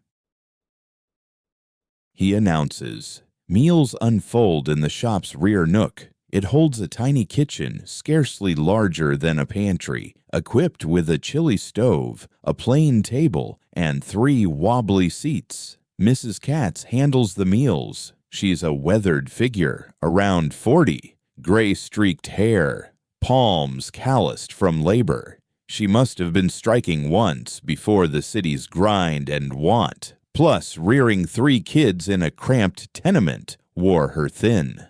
This night brings chicken soup laced with potatoes. The birds lean on meat, mostly bones and bits, but real poultry flavors it, not mere stock, marking a fine evening. The potatoes mash soft and plain, yet they abound.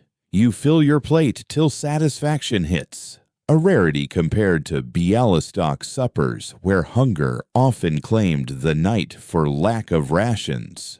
No matter what you think of America otherwise, starvation isn't an issue here, not as long as you put in the hours.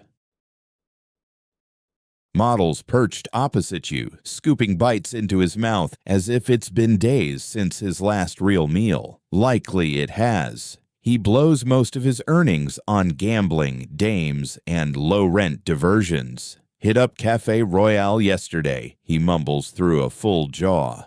It's no query. News zips through these blocks in minutes. Quote 86. Quote 87. Quote 88. Model flashes a smirk.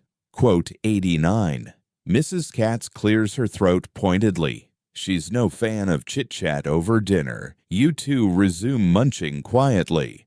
Once the meal wraps, it's time for the nightly chores. Tidying the store, brushing off the floors, sorting bolts of cloth by hue and heft, arranging the threads properly, lubricating the machines. It's monotonous labor, yet essential. A disorganized place drives away business. Zulman declares, folks gauge craftsmanship from the surface. If the store seems jumbled, they figure the sewing's a mess too. By 8:30, everything's squared away. Zulman and Mrs. Katz head upstairs to their quarters over the shop. That's right, they reside right above the workspace, cutting housing cost but never truly clocking out. Model rises with a stretch and a yawn, then declares he's heading out. Quote 91 you inquire. Quote 92. Quote 93. You ought to decline, ought to trudge back to Orchard Street and crash. Dawn breaks at 5:45, sharp day in, day out. Still you've logged 6 straight shifts without a break. At 19, the idea of cramming into that stuffy spot at 97 Orchard with the Davidowitz clan and their pests has you on edge. Sure, count me in, you reply.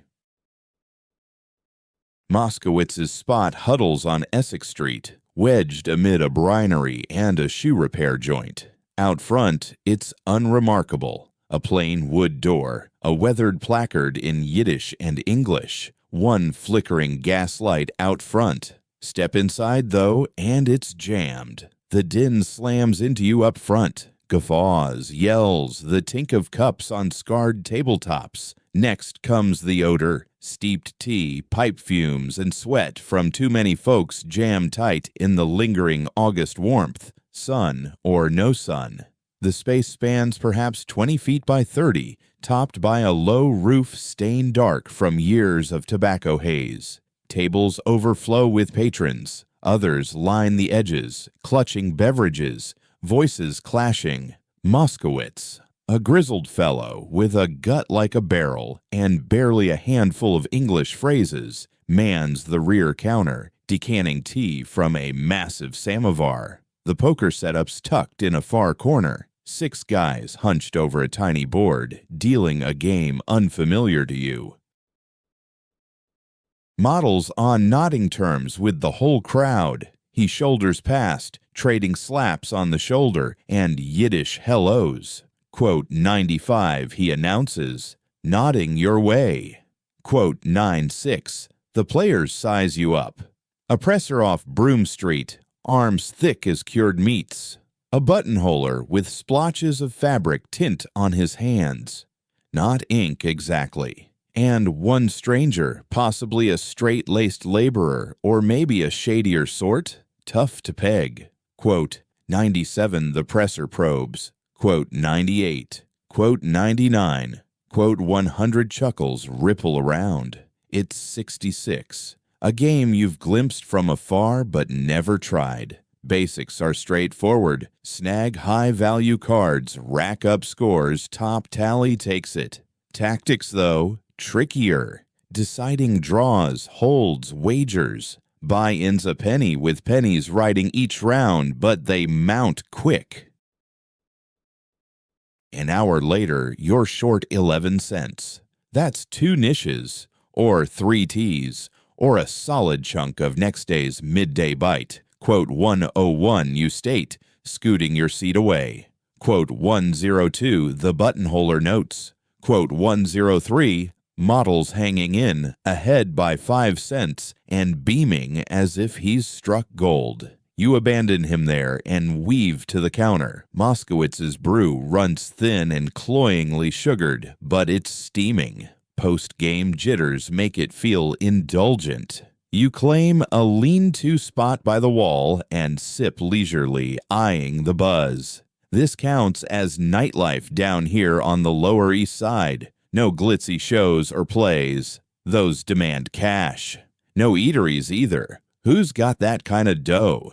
Just these jam tea houses where guys cluster to sip, gamble, and bicker over politics, faith, and which village from the old land ruled supreme. Over in one nook, a guy is spinning a yarn about the ocean voyage, a 3-day gale with prayers erupting in half a dozen tongues at once. His listeners lean in, rapt, absorbing it all. By the pane, 2 elders spar in hurried Yiddish over some scriptural point. You snag snippets like Talmud and Rabbi Hillel, but the debate's a blur. And, all around, they're knocking back more than tea. Schnapps, ale if they've got the means. And gin. Gin permeates every corner of New York in 1905. It's not confined to the Bowery or the roughest districts. No, it's ubiquitous. In the most impoverished areas, gin joints sprout on every block, shop fronts boasting signs that promise gin for a single cent a glass, or oblivion for a penny, utter stupor for two, no straw included. That straw's for crashing on once you've passed out cold. Even in a place like Moskowitz's, which counts itself as somewhat decent, you spot the gin-soaked patrons. They have that vacant stare and trembling fingers. They've crossed from merry into a bleaker haze. At a table close by, a woman slumps forward, scarcely aware, as her friends keep pouring it down around her. No one bats an eye. This scene unfolds nightly. You recall a print once displayed in a storefront, created by an English artist, William Hogarth, in 1751. Titled Gin Lane, it depicts a London thoroughfare overrun by gin victims in all stages of decay. A mother lets her infant tumble as she sniffs her powder. A fellow reduced to skin and bones. Corpses litter the ground. Structures crumble. It's a stark warning against alcohol's perils. Yet here in Moskowitz's, observing the gin guzzlers lost in their emptiness, you see Hogarth hardly stretch the truth. There's a companion piece as well, Beer Street, portraying a thriving community where ale flows instead of gin. Folks look robust, homes sturdy, trade booming. The point is obvious. Beer nourishes and embodies English virtue, while gin brings alien ruin. But gin saturates New York all the same, with the city guzzling millions of gallons annually. Precise figures escape you, though rumors abound, enough to inundate the East River. As one fellow put it, authorities keep attempting to curb it. Back in 1855, New York enacted legislation to cap liquor permits. The Irish took to the streets in fury. Cops relented by 1895. Another push came with the Raines Law, mandating alcohol only alongside food in hotels. Saloons simply tacked on a few upstairs chambers and rebranded as hotels. That edict only fueled vice, handing brothels ready-made quarters. Desperation defies laws. The truth of the matter is straightforward. Folks turn to drink because existence is intolerable. You toil 12, 14, even 16 hours daily in environments that erode you bit by bit, inhaling coal soot, sawdust, textile fibers, or whichever toxin your line of work spews. Your spine aches, your palms throb. Fatigue never lifts. Home is a cramped tenement flat, shared with 8 others in space meant for 2. Winter bites without fuel. Summer smothers unchecked. Kids fall ill and perish from tainted water. Medical care a luxury beyond reach. So you seek solace in a shot. For a cent, it grants fleeting relief. No more agony. No more awareness of life's relentless crush. Just moments to chuckle, chat, and reclaim a shred of humanity. Sure, overindulgence might cost your livelihood if the boss catches you sloshed once too often, or leave your kin hungry after you blow the rent on booze. That's the toll for respite. Your gaze drops to your own cup of tea. Diluted stuff, more like warmed water with a hint of taste. But it's no gin. Upon landing in New York, you vowed against it. You'd witnessed its toll. Arrivals brimming with dreams and drive, reduced to huddled beggars in alleys pleading for coins. Gin was off limits, you resolved, regardless of hardship's bite, exhaustion's weight, or sorrow's sting. It's a choice renewed each day. Simple on some, grueling on others. This evening, it's straightforward. The week's been kind. Zulman handed you a payout. Deals closed sharply. Skills sharpening in the craft.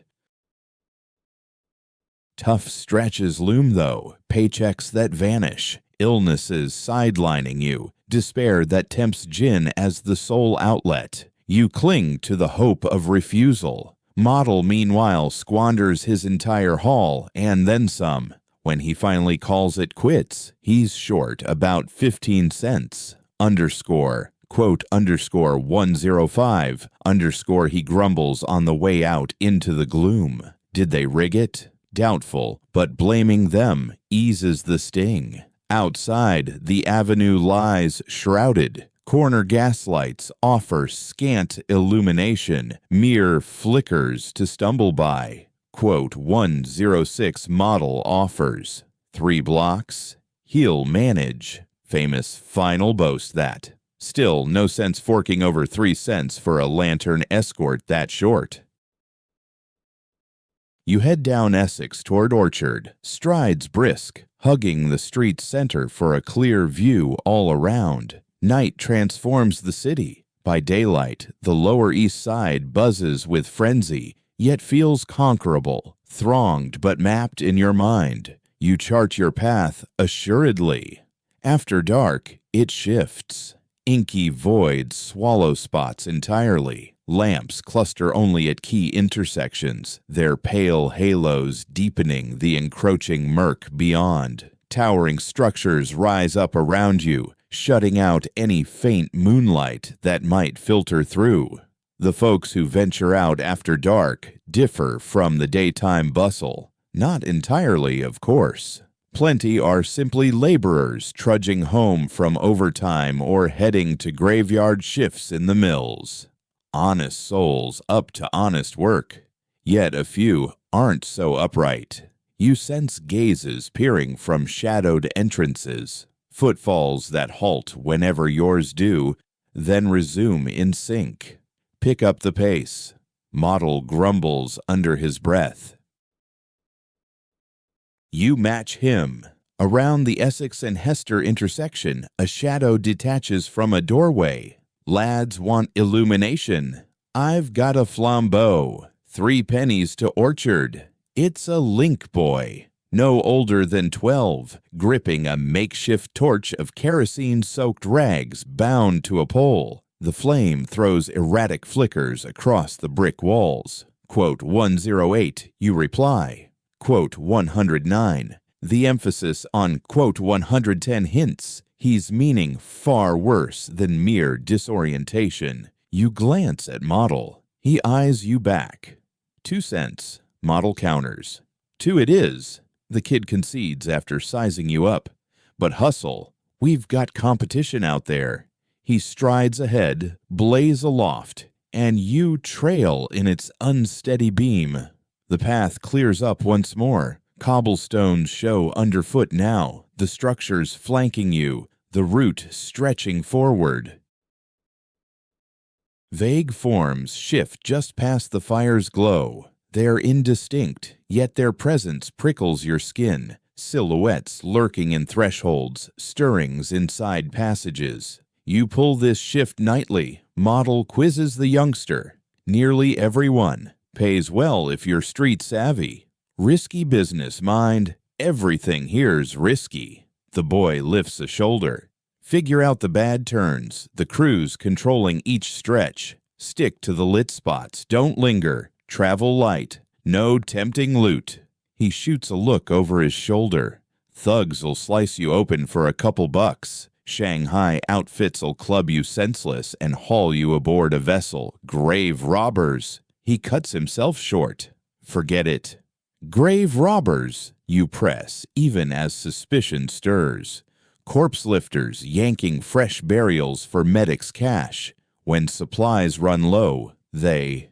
His words fade. You quicken your steps.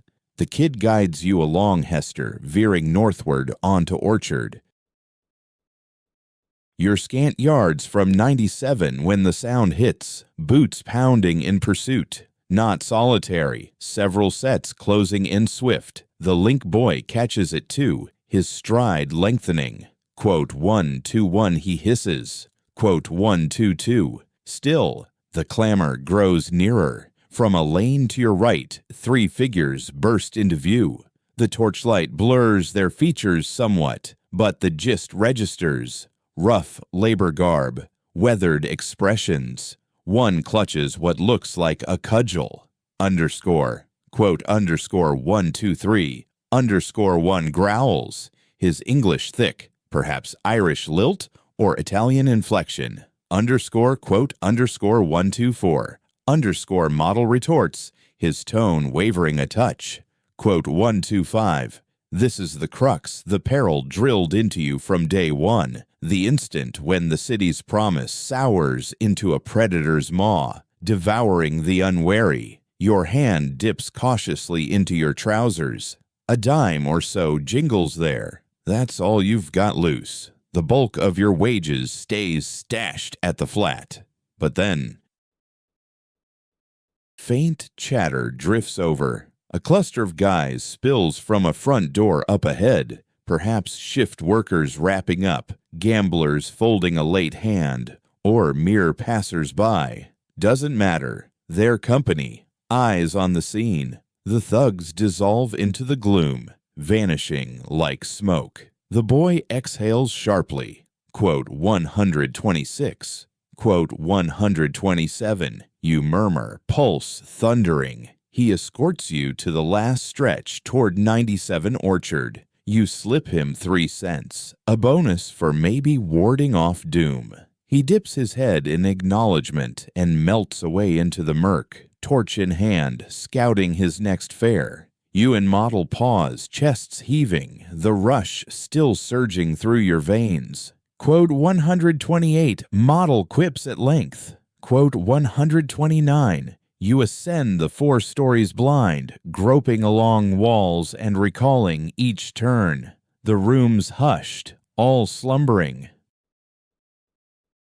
The Davidowitz clan huddles in their nook. Old grandma's wheezes a gentle rumble. Your pallet of straw beckons. Model claims the inner spot first, dooming you to the rim where the pests swarm thicker. Quote 130, you stretch out half-clothed, too muggy for more fuss. Dawn's call looms soon regardless. Beyond the walls, the metropolis pulses through the wee hours. Taverns slinging spirits till dawn. Ceaseless plant machines humming. Docks freighting cargo without pause. Out in the void, cut purses stalk the unlit byways. Guides like this kid usher lost souls along, and 500,000 souls scrap to endure one more twilight in the planet's grandest sprawl. You shut your lids. Dawn brings its 5:45 reveille. More ironing till your limbs protest. Fresh chores, barters, and labyrinthine paths to thread. Later for that. For now, in this breath, you're cozy sufficient, nourished enough, secure at last. You've made it through the gauntlet, that narrow escape from the footpads, the poker game where you sensed the right time to fold, the subtle art of haggling with vendors and buyers. You're figuring out survival in this urban jungle, dodging its pitfalls, spotting those minor triumphs. A solid deal, a cut from your boss, a glimpse of wonder at the Brooklyn Bridge. It's something real. The city's clamor softens as drowsiness overtakes you. The final sound is a distant train's wail. The ELs rumbling along 2nd and 3rd Avenues, ferrying folks through the darkness. Commuters off to jobs, returnees settling in, travelers bound for spots you'll never learn about. All sharing this metropolis. All cogs in the immense engine powering New York. Your mind drifts to the sights from these last 14 months. The Flatiron Building thrusting improbably skyward. The Brooklyn Bridge arching across the water. The Eldridge Street Synagogue's vibrant stained glass panes. One of the big department stores with its glittering chandeliers and 75-cent meals. And contrasting it all, the overcrowded tenements teeming with souls. The sweatshops devouring lives for $1 weekly. The dive bars, the thieves lurking in shadows, the relentless poverty that erodes away bit by bit. This place holds it all, every sort of soul, every existence, every end. It crushes some into dust while elevating others to unforeseen peaks. What separates them often boils down to chance, timing, or just landing in the perfect spot at the perfect instant.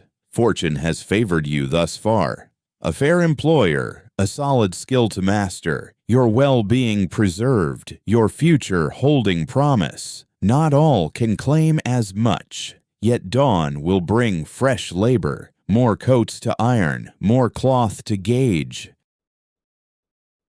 more fasteners to attach, the perpetual rhythm of trade sustaining the urban pulse. You'll rise pre-sunrise, toil past dusk, and collapse spent.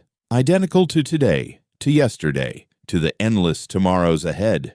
But for now, exhaustion claims you. Sleep well. Dawn arrives abruptly. The janitor raps at the door. Church bells toll. The metropolis stirs with its usual din and disorder. Your eyes flutter open to pitch black and the odor of 8 bodies crammed into space meant for 3. For an instant, perhaps a heartbeat, location eludes you. Then reality crashes in.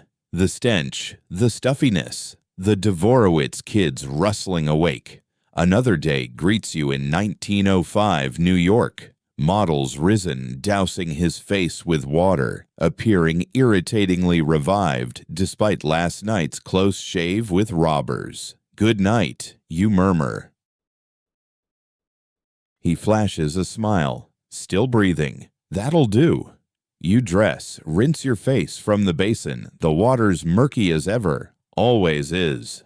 Down 4 stories, out to Orchard Street, heading west to Lello's. The daily grind blurs by. Zulman awaits at his cutting bench when you reach the shop at 5:55. Tardy, he grunts. You're not. Never have been. But you hold your tongue. The hours slip past. You smooth collars on 6 jackets.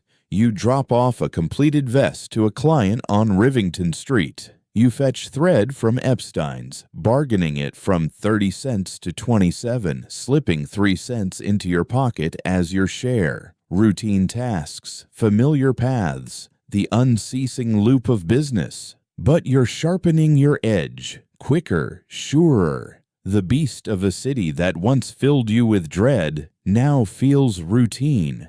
The avenues that baffled you grow into territory you own. You're adapting. 3 weeks on, a Thursday in September, Zulman rouses you ahead of schedule. Not in person, he dispatches Model to 97 Orchard for you. Executions today, Model announces, at the Tombs. Boss figures we ought to witness a killer's fate. Your gut twists. You've caught tales of hangings. Who hasn't? New York still carries them out openly, sort of, not in public squares any longer, but within the Tombs yard where tickets let the curious observe. Quote 136, you protest. No luck. Quote 137, lesson sure. The Tombs, formerly the New York Halls of Justice and House of Detention, squats on Center Street in Lower Manhattan, debuted in 1838. Built to mimic an Egyptian tomb, hence the nickname. The structure looms enormous, 4 levels high, hewn from enduring granite. Beyond those barriers, souls linger for judgment or the noose. This day, one meets the latter. You trudge alongside Model through the early bustle. By 6:30, the streets hum. Vendors wheel their carts. Laborers trudge to mills. But today's vibe shifts. Crowds flow southward to the Tombs. Entire clans, guys, gals, kids, all converging to behold a death. Model calls it a spectacle.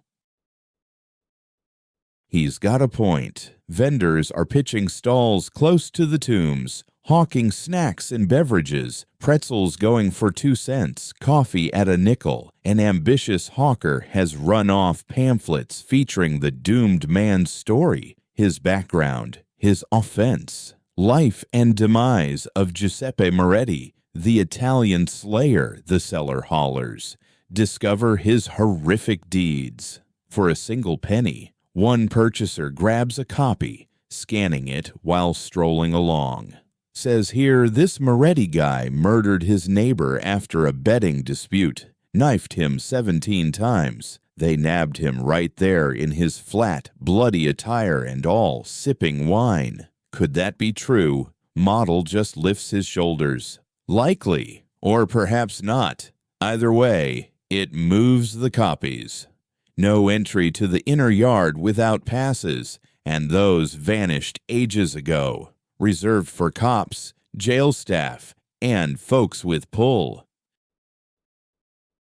Still, you can cluster with the throng beyond the barriers, catching sounds if not sights. Roughly 500 souls cram the avenue in front of the tombs, possibly even more. Folks from all walks, guys, gals, kids, wealthy and destitute, poised for the spectacle. A clergyman appears atop the barrier, his dark vestments clear, pacing beside who must be Moretti. They're moving to the scaffold hidden from this vantage. The assembly falls still. For 10 seconds or so, utter hush descends, 500 breaths suspended. Then comes the bang, sharp enough to reach the road, the platform giving way. The mass lets out a collective sigh. Cheers erupt from some. Others make the sign of the cross. A few appear queasy. A lady close by begins to sob. Perhaps she was acquainted with Moretti, or maybe she's tender-hearted. Or it could be she's reflecting on her own existence, how near we all hover to trading places with him behind those barriers. And that's all there is to it. One fellow steps into the yard. A noose encircles his throat. Someone triggers the mechanism. He drops. His spine snaps. Thus, in the eyes of New York State, retribution is delivered. The gathering starts to scatter. The thrill has faded. Back to jobs, to routine, to acting like refined folks who never flock to behold hangings. Yet the portals swing wide, not the primary ones, but a minor lateral entrance. Figures step out bearing a pine box. Moretti's remains carted off for interment. The onlookers press in, eager for a glimpse, a brush, a final testament. Cops create a cordon to hold the masses at bay. The casket gets hoisted onto a cart. It rolls off, bound for Potter's Field on Hart Island, the resting place for felons, paupers, and the unclaimed. Moretti joins the throng in an anonymous plot among multitudes. No marker, no tribute, merely a swath of earth deemed untouchable for development. On the return trek to the Lower East Side, you and Model exchange few words. What's left to discuss? You merely observed or overheard a fellow's lawful demise, sanctioned by authorities, with a horde present to attest, and by dawn, the world resumes unchanged. The metropolis churns on. Mills operate without pause. Existence persists. Zulman called it instructive. Model chimes in at last. Now you grasp his point. You believe so. It signals the penalty for crossing boundaries, for pilfering from your employer, harming another, venturing beyond the bounds society sets.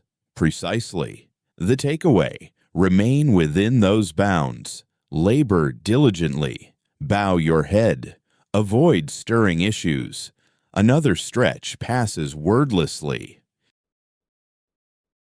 But Model murmurs, and if those boundaries are rigged, if the regulations aim to trap us in poverty, toiling endlessly, drained enough to resist uprising, such notions border on peril, radical rhetoric that brands you a rabble-rouser, yet Model voices it softly, solely for your ears, and you find no quarrel with it. Upon reaching the workshop, Zulman awaits. Did you witness it? He queries. We caught the sound, no access within. Listening suffices. His gaze turns grave on you two. I dispatched you for purpose. Grasp the nature of this metropolis. New York offers chances unimaginable from the old world, but it'll pulverize you mercilessly should you err. He returns to his workbench. Now, to tasks. Those overcoats demand effort. In a flash, the ordeal recedes. The hanging folds into the city's tapestry, another facet of New York you've internalized. You settle at the ironing post. You warm the tool. You smooth facings, necks, and fastenings. Your fingers operate on instinct as thoughts linger beyond the tombs, replaying that impact, pondering a soul who rose that day, aware his end loomed by midday. It grows simpler, Model had noted once regarding another matter. You're uncertain if that's solace or affliction. Hours drag on, patrons arrive, depart. You handle garment after garment. Limbs throb, spine protests. Still, you persist.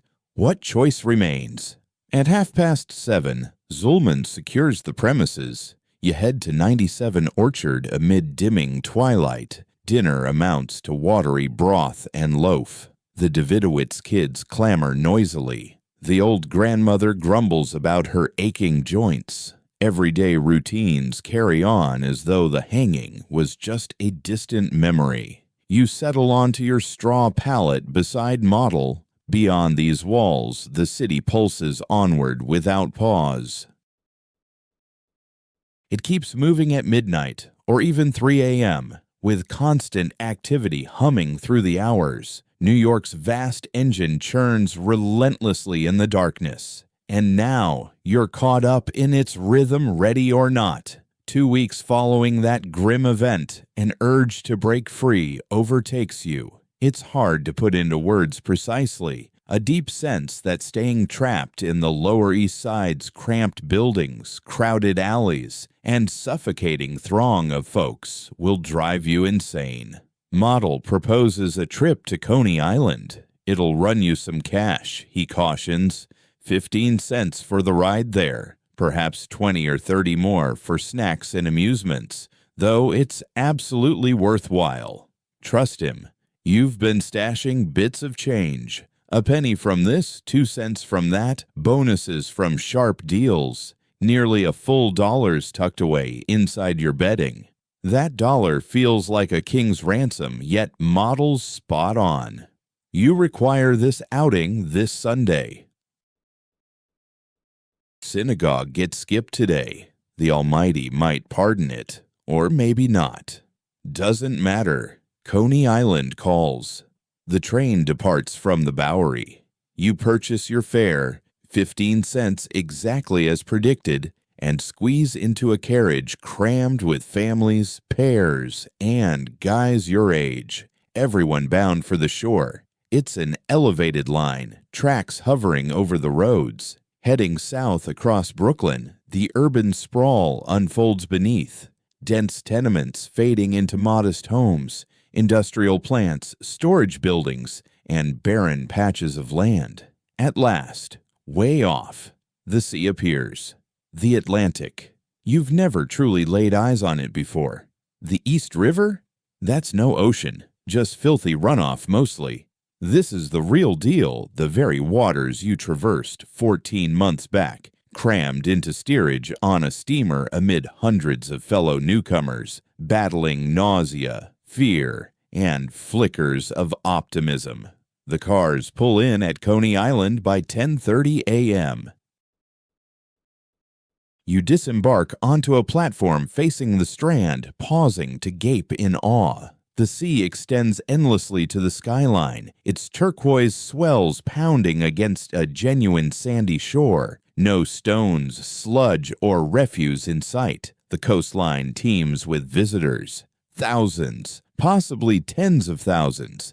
It feels like the entire city has fled here for relief. Swimmers plunge in or attempt to, though few actually can. They mostly wade waist-deep, frolicking and chuckling. Others sprawl on rugs across the dunes. Kids sculpt sand forts while hawkers peddle every treat under the sun. Ice cream, hot dogs, lemonade, popcorn. Stretching inland for blocks beyond the waterline lie the pleasure grounds. Back in 1905, Coney Island boasts three big ones: Steeplechase Park, Luna Park, and Dreamland. Steeplechase launched in 1897, courtesy of George Tillieu. Luna Park debuted in 1903, festooned with 250,000 electric bulbs that set the site ablaze come evening. Dreamland followed in 1904, grander still than Luna, featuring a spire reaching 375 feet. Each spot overflows with contraptions, exhibits, and wonders crafted to pry coins from laborers' pockets. And they succeed. You shell out 10 cents for Luna Park entry. Crossing the threshold feels like entering a bizarre realm. The central walkway brims with spires, minarets, and cupolas in vivid hues. The design defies logic, a blend of oriental flair, whimsy, and delirium. Pieces clash wildly, logic be damned, and it's magnificent.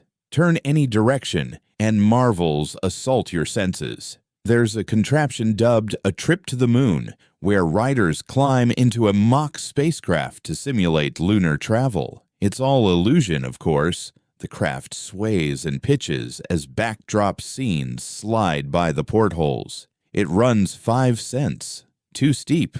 You pass. But you observe riders stumbling out, giggling, and off balance.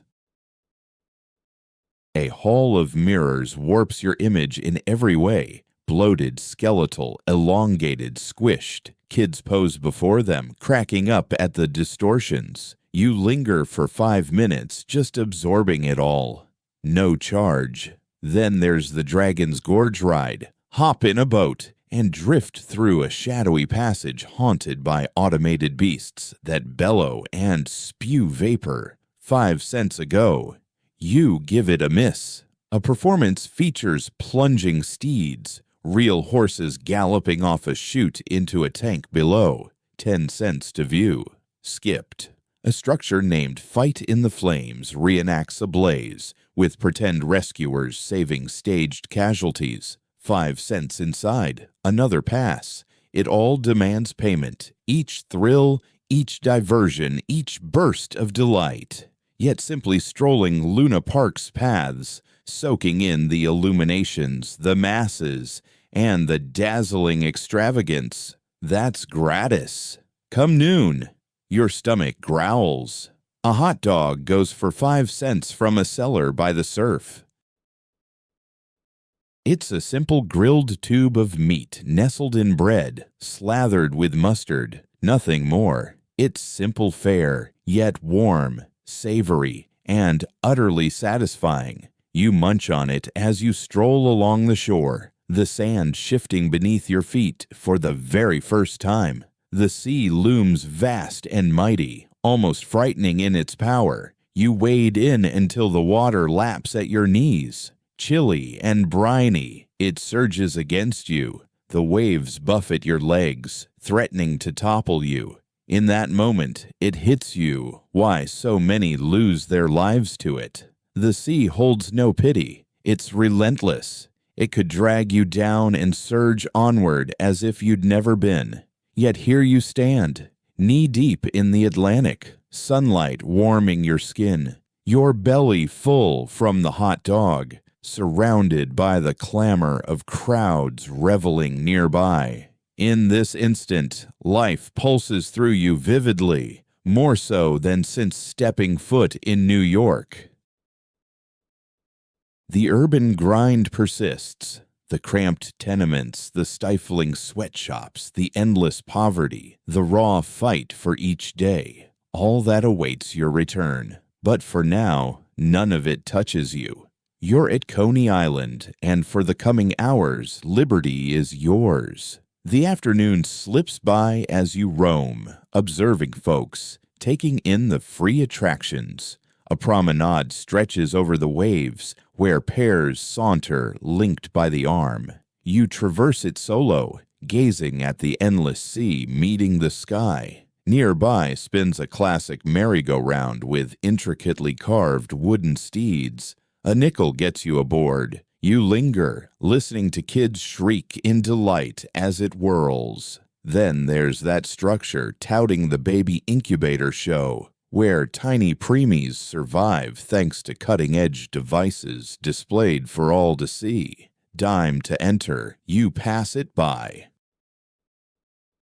Even if it's meant to teach and truly aids the infants, it strikes you as off-putting. By 4 o'clock, your tally's 35 cents, 15 for the ride here, 10 for Luna Park entry, 5 for the Frankfurter, and another 5 for the ice cream you couldn't pass up. About 60 cents remain in your pocket. Plenty for the trip home, enough to cover tomorrow's grub. Time to head out. Return to the Lower East Side while daylight lingers.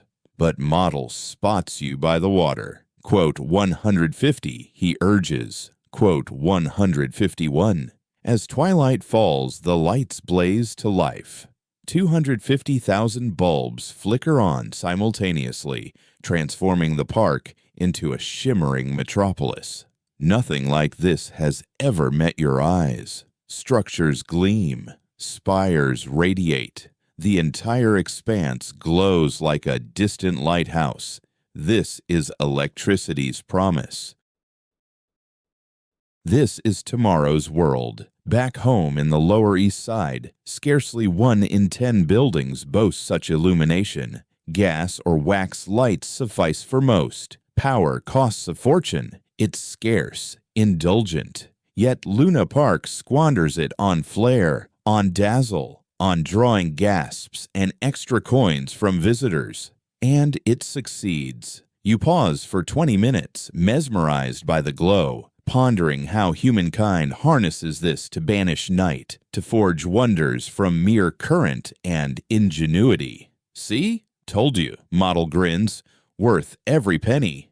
Yeah, you agree. It is. The return train to Manhattan bulges with weary, contented riders. Kids doze against their folks' knees, lovers clasp hands, laborers, men and women alike, who've savored their soul-free day seaside, briefly imagining existence beyond mere endurance.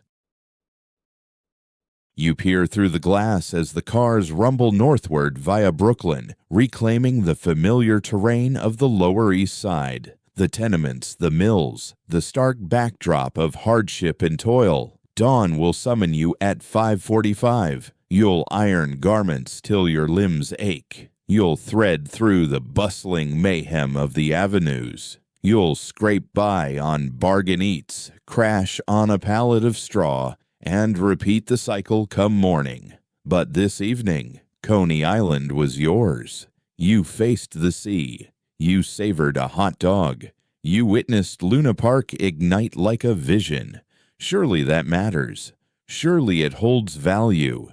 Eyes shut, you let the train sway, pull you through the night. Dawn arrives quick enough, but for now, exhaustion feels right, born of sun-soaked steps and wondrous sights. That's plenty. Post Coney Island, a subtle change stirs. Nothing overt or pinpointable as a turning point, yet things feel altered. The metropolis seems less a beast bent on devouring you, more a realm where you could carve a niche. Weeks melt into months, months haze into one another. September yields to October, the swelter fades, breezes turn crisp, the stench eases a touch, or perhaps you've grown accustomed. October flows to November. Frost arrives. One dawn. Ice films the basin's water. November ushers December. Snow descends. Not the pristine flakes of Bialystok memory, but grimy flurries that melt into muck, laced with manure and refuse by midday. Still, it's snow. A nod to changing seasons, to time's quiet march. The shop's cadence seeps into your bones, weaving into your very essence. The shop's daily rhythm is etched into your bones, unlocking the doors at 6 a.m., The quiet stretch around 2 p.m., the frenzy of customers pouring in from 4 until 6, and then the wind down of scrubbing everything clean as night falls. You've got a sharp eye for the reliable vendors and those who pad their bills. You can spot the buyers ready to pay top dollar from the ones who will bargain relentlessly until you're both worn out. By feel alone, you distinguish fine wool from the inferior stuff, top-notch thread from the junk, and those tiny shifts in button dimensions that transform a suit or dress. Zulman keeps a looser watch on you these days. He hands off uptown deliveries without a second thought. He dispatches you for tasks that demand real discretion beyond simple orders. Just last month, he sought your take on fabric swatches from a potential new source and actually weighed your words. That carried weight. Winters in the tenements hit hard, the chill creeping right through the thin walls, windows crusted with ice, and the stove in your flat struggling to chase away the frost from even one corner. Mornings find you all clustered around its faint glow, vying for any shred of heat. Folks perish come winter, the elderly, the frail, kids felled by pneumonia, flu, or the lung sickness. The Davidowitz grandmother slips away in January, drifting off one evening and never stirring again. It's heartbreaking, yet not entirely unexpected. She was frail, her coughs rattling on for ages. The family observes Sheva for 7 days straight. You step back to give them room, crashing at the shop those nights since the flat overflows with mourning. Still, the world keeps turning. Model wraps up his apprenticeship come February, his 3 years served, emerging as a full-fledged craftsman. Now he can pick his spots, unbound in a freedom you'll chase for another year and a half. He lands a gig at a bigger operation on Broome Street. Higher wages, brighter future, a bigger crew offering chances to absorb tricks from all sorts.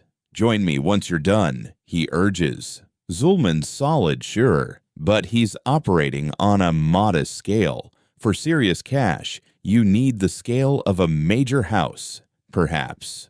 Or perhaps loyalty wins out, sticking with a boss who's fair, not some tyrant. You'll sort it when the moment arrives. Zulman brings on a fresh apprentice in Model's place, a lanky 16-year-old from Odessa called Yakov, jittery about every shadow. He echoes you from 14 months back.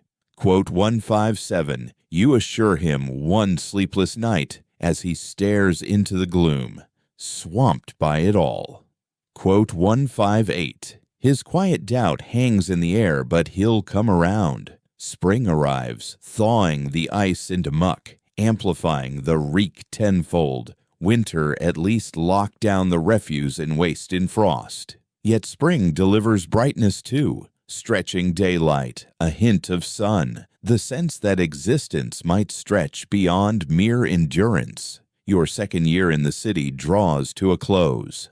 Zulman honors it with a bump in your wages. Modest, just 30 cents weekly, but it counts. It signals your rising value to him, your growing command of the work. You're honing real skill now. Subtleties catch your eye that once slipped by. How Zulman lays out the space to catch every ray of light, displays premium materials up front to hook the eye, calls regulars by name, and inquires after their kin to make them feel valued. Tailoring's more than stitches. It's a show. A subtle art of drawing wallets from pockets. You're picking up on that.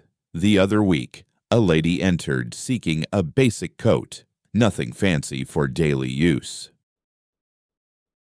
You presented the plain option first, then eased into a step up, subtler lines, superior wool, sturdier make. Costs a bit extra, you noted, but it endures longer, turns heads, and you'll carry yourself taller in it. She went for the upgrade, plus a coordinating scarf and fresh buttons for her spouse's vest. Zulman caught the exchange from across the room, staying silent then, but later tipping a brief nod your way.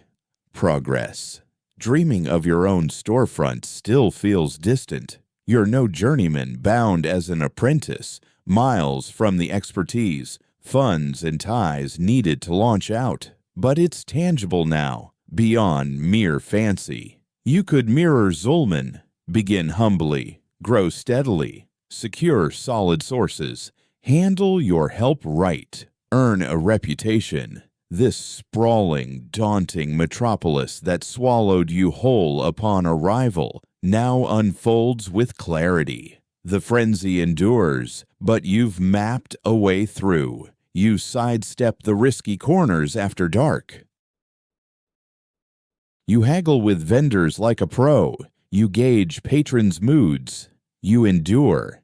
And thriving in 1905 New York, that's no trivial feat. On still evenings after the shop shuts and chores wrap up, you linger by the rear window, gazing as shadows claim the avenue. Lamplighters prowl their route, their flames offering scant defiance to the encroaching dusk. Flickering candles dot the panes along Delancey Street. As daylight's clamor gives way to twilight's murmurs, the tavern clamor, faint melodies from afar, and the watchman's sporadic cry of the hour blend in. Mrs. Katz brings out dinner, the usual modest fare, perhaps chicken broth if fortune favors you, or potato if it doesn't. The bread, a touch hardened by now, remains serviceable. In her subdued manner, she inquires about your day at times, absorbs your replies, and shares bits of wisdom that prove surprisingly insightful.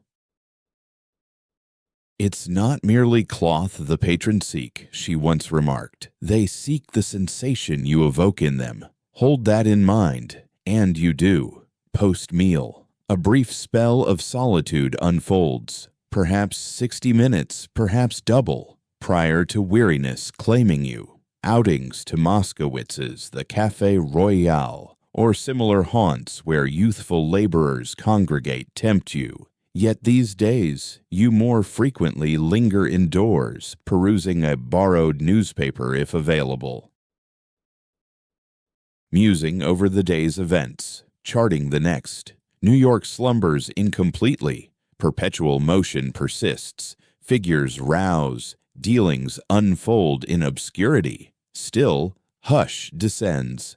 The frantic pulse of sunlit bustle eases into a tamer rhythm, nearly serene.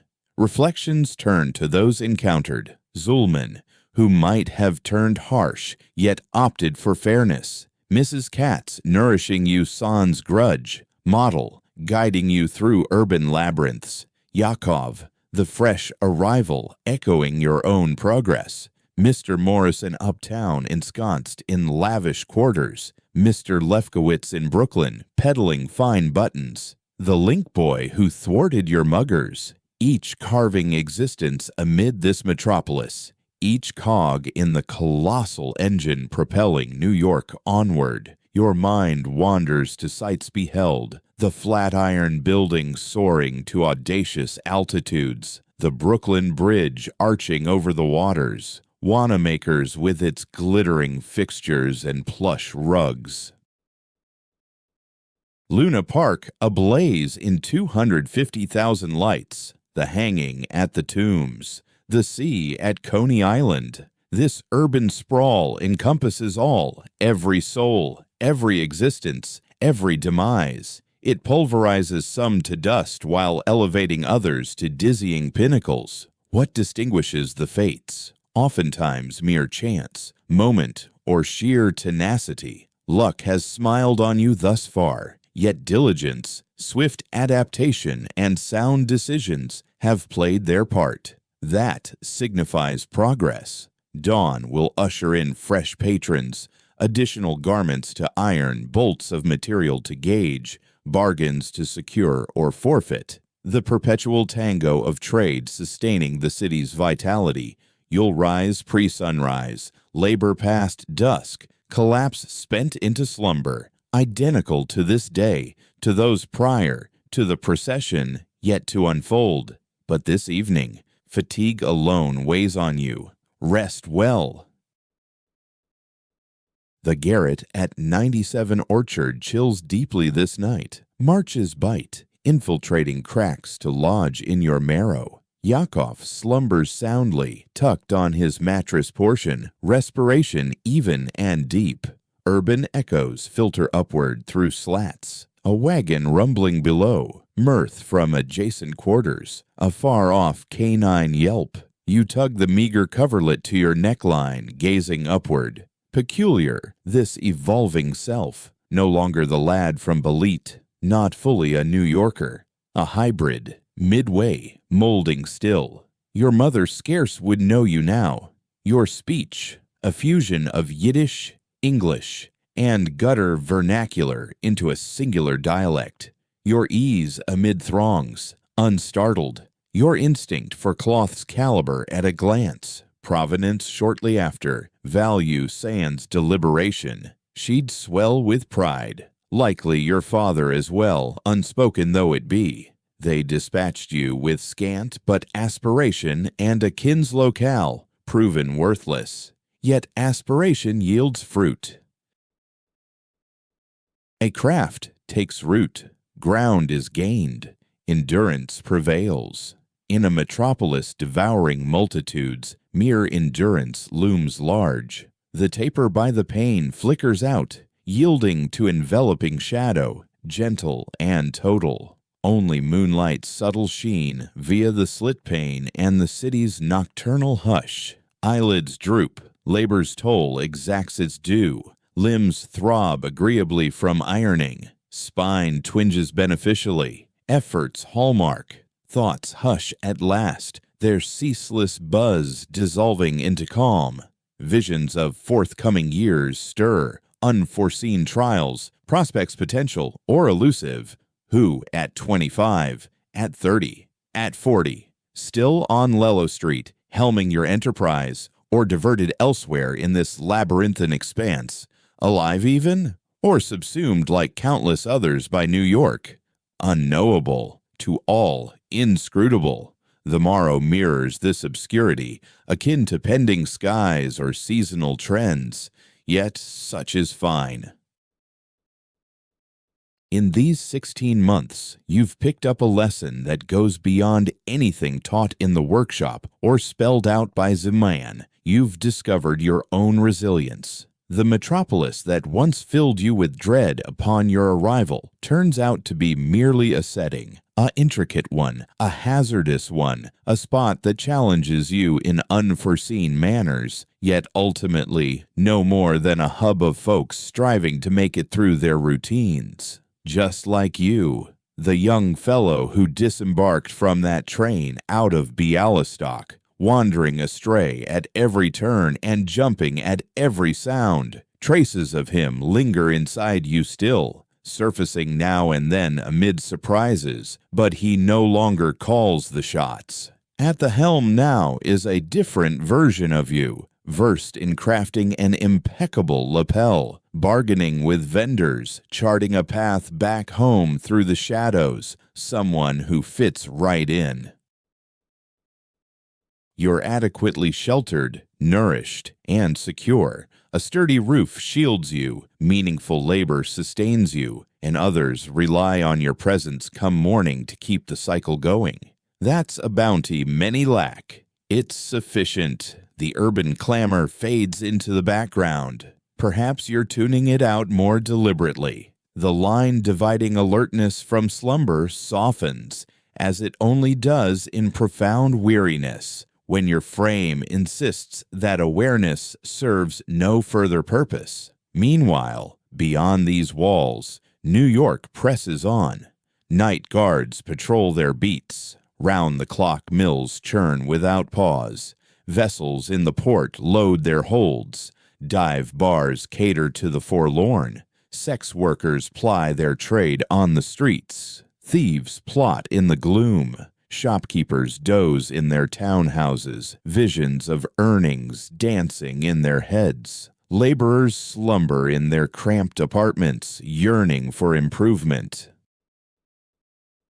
And you, Herschel Steinberg, novice in the pressing trade, lad from Bialystok, harbinger of ambitions yet unnamed, plunge into the void. Dawn will arrive before long. The janitor will rap at the door. Chimes will toll. The metropolis will stir with its familiar ferocity. You'll iron garments till your limbs protest. You'll thread through the turmoil. You'll endure one more round. But tonight, it's simply this: the gentle pull of repose enveloping you, the hush of the loft space, the even breaths of your bunkmate nearby, the remote pulse of a metropolis that barely ever rests.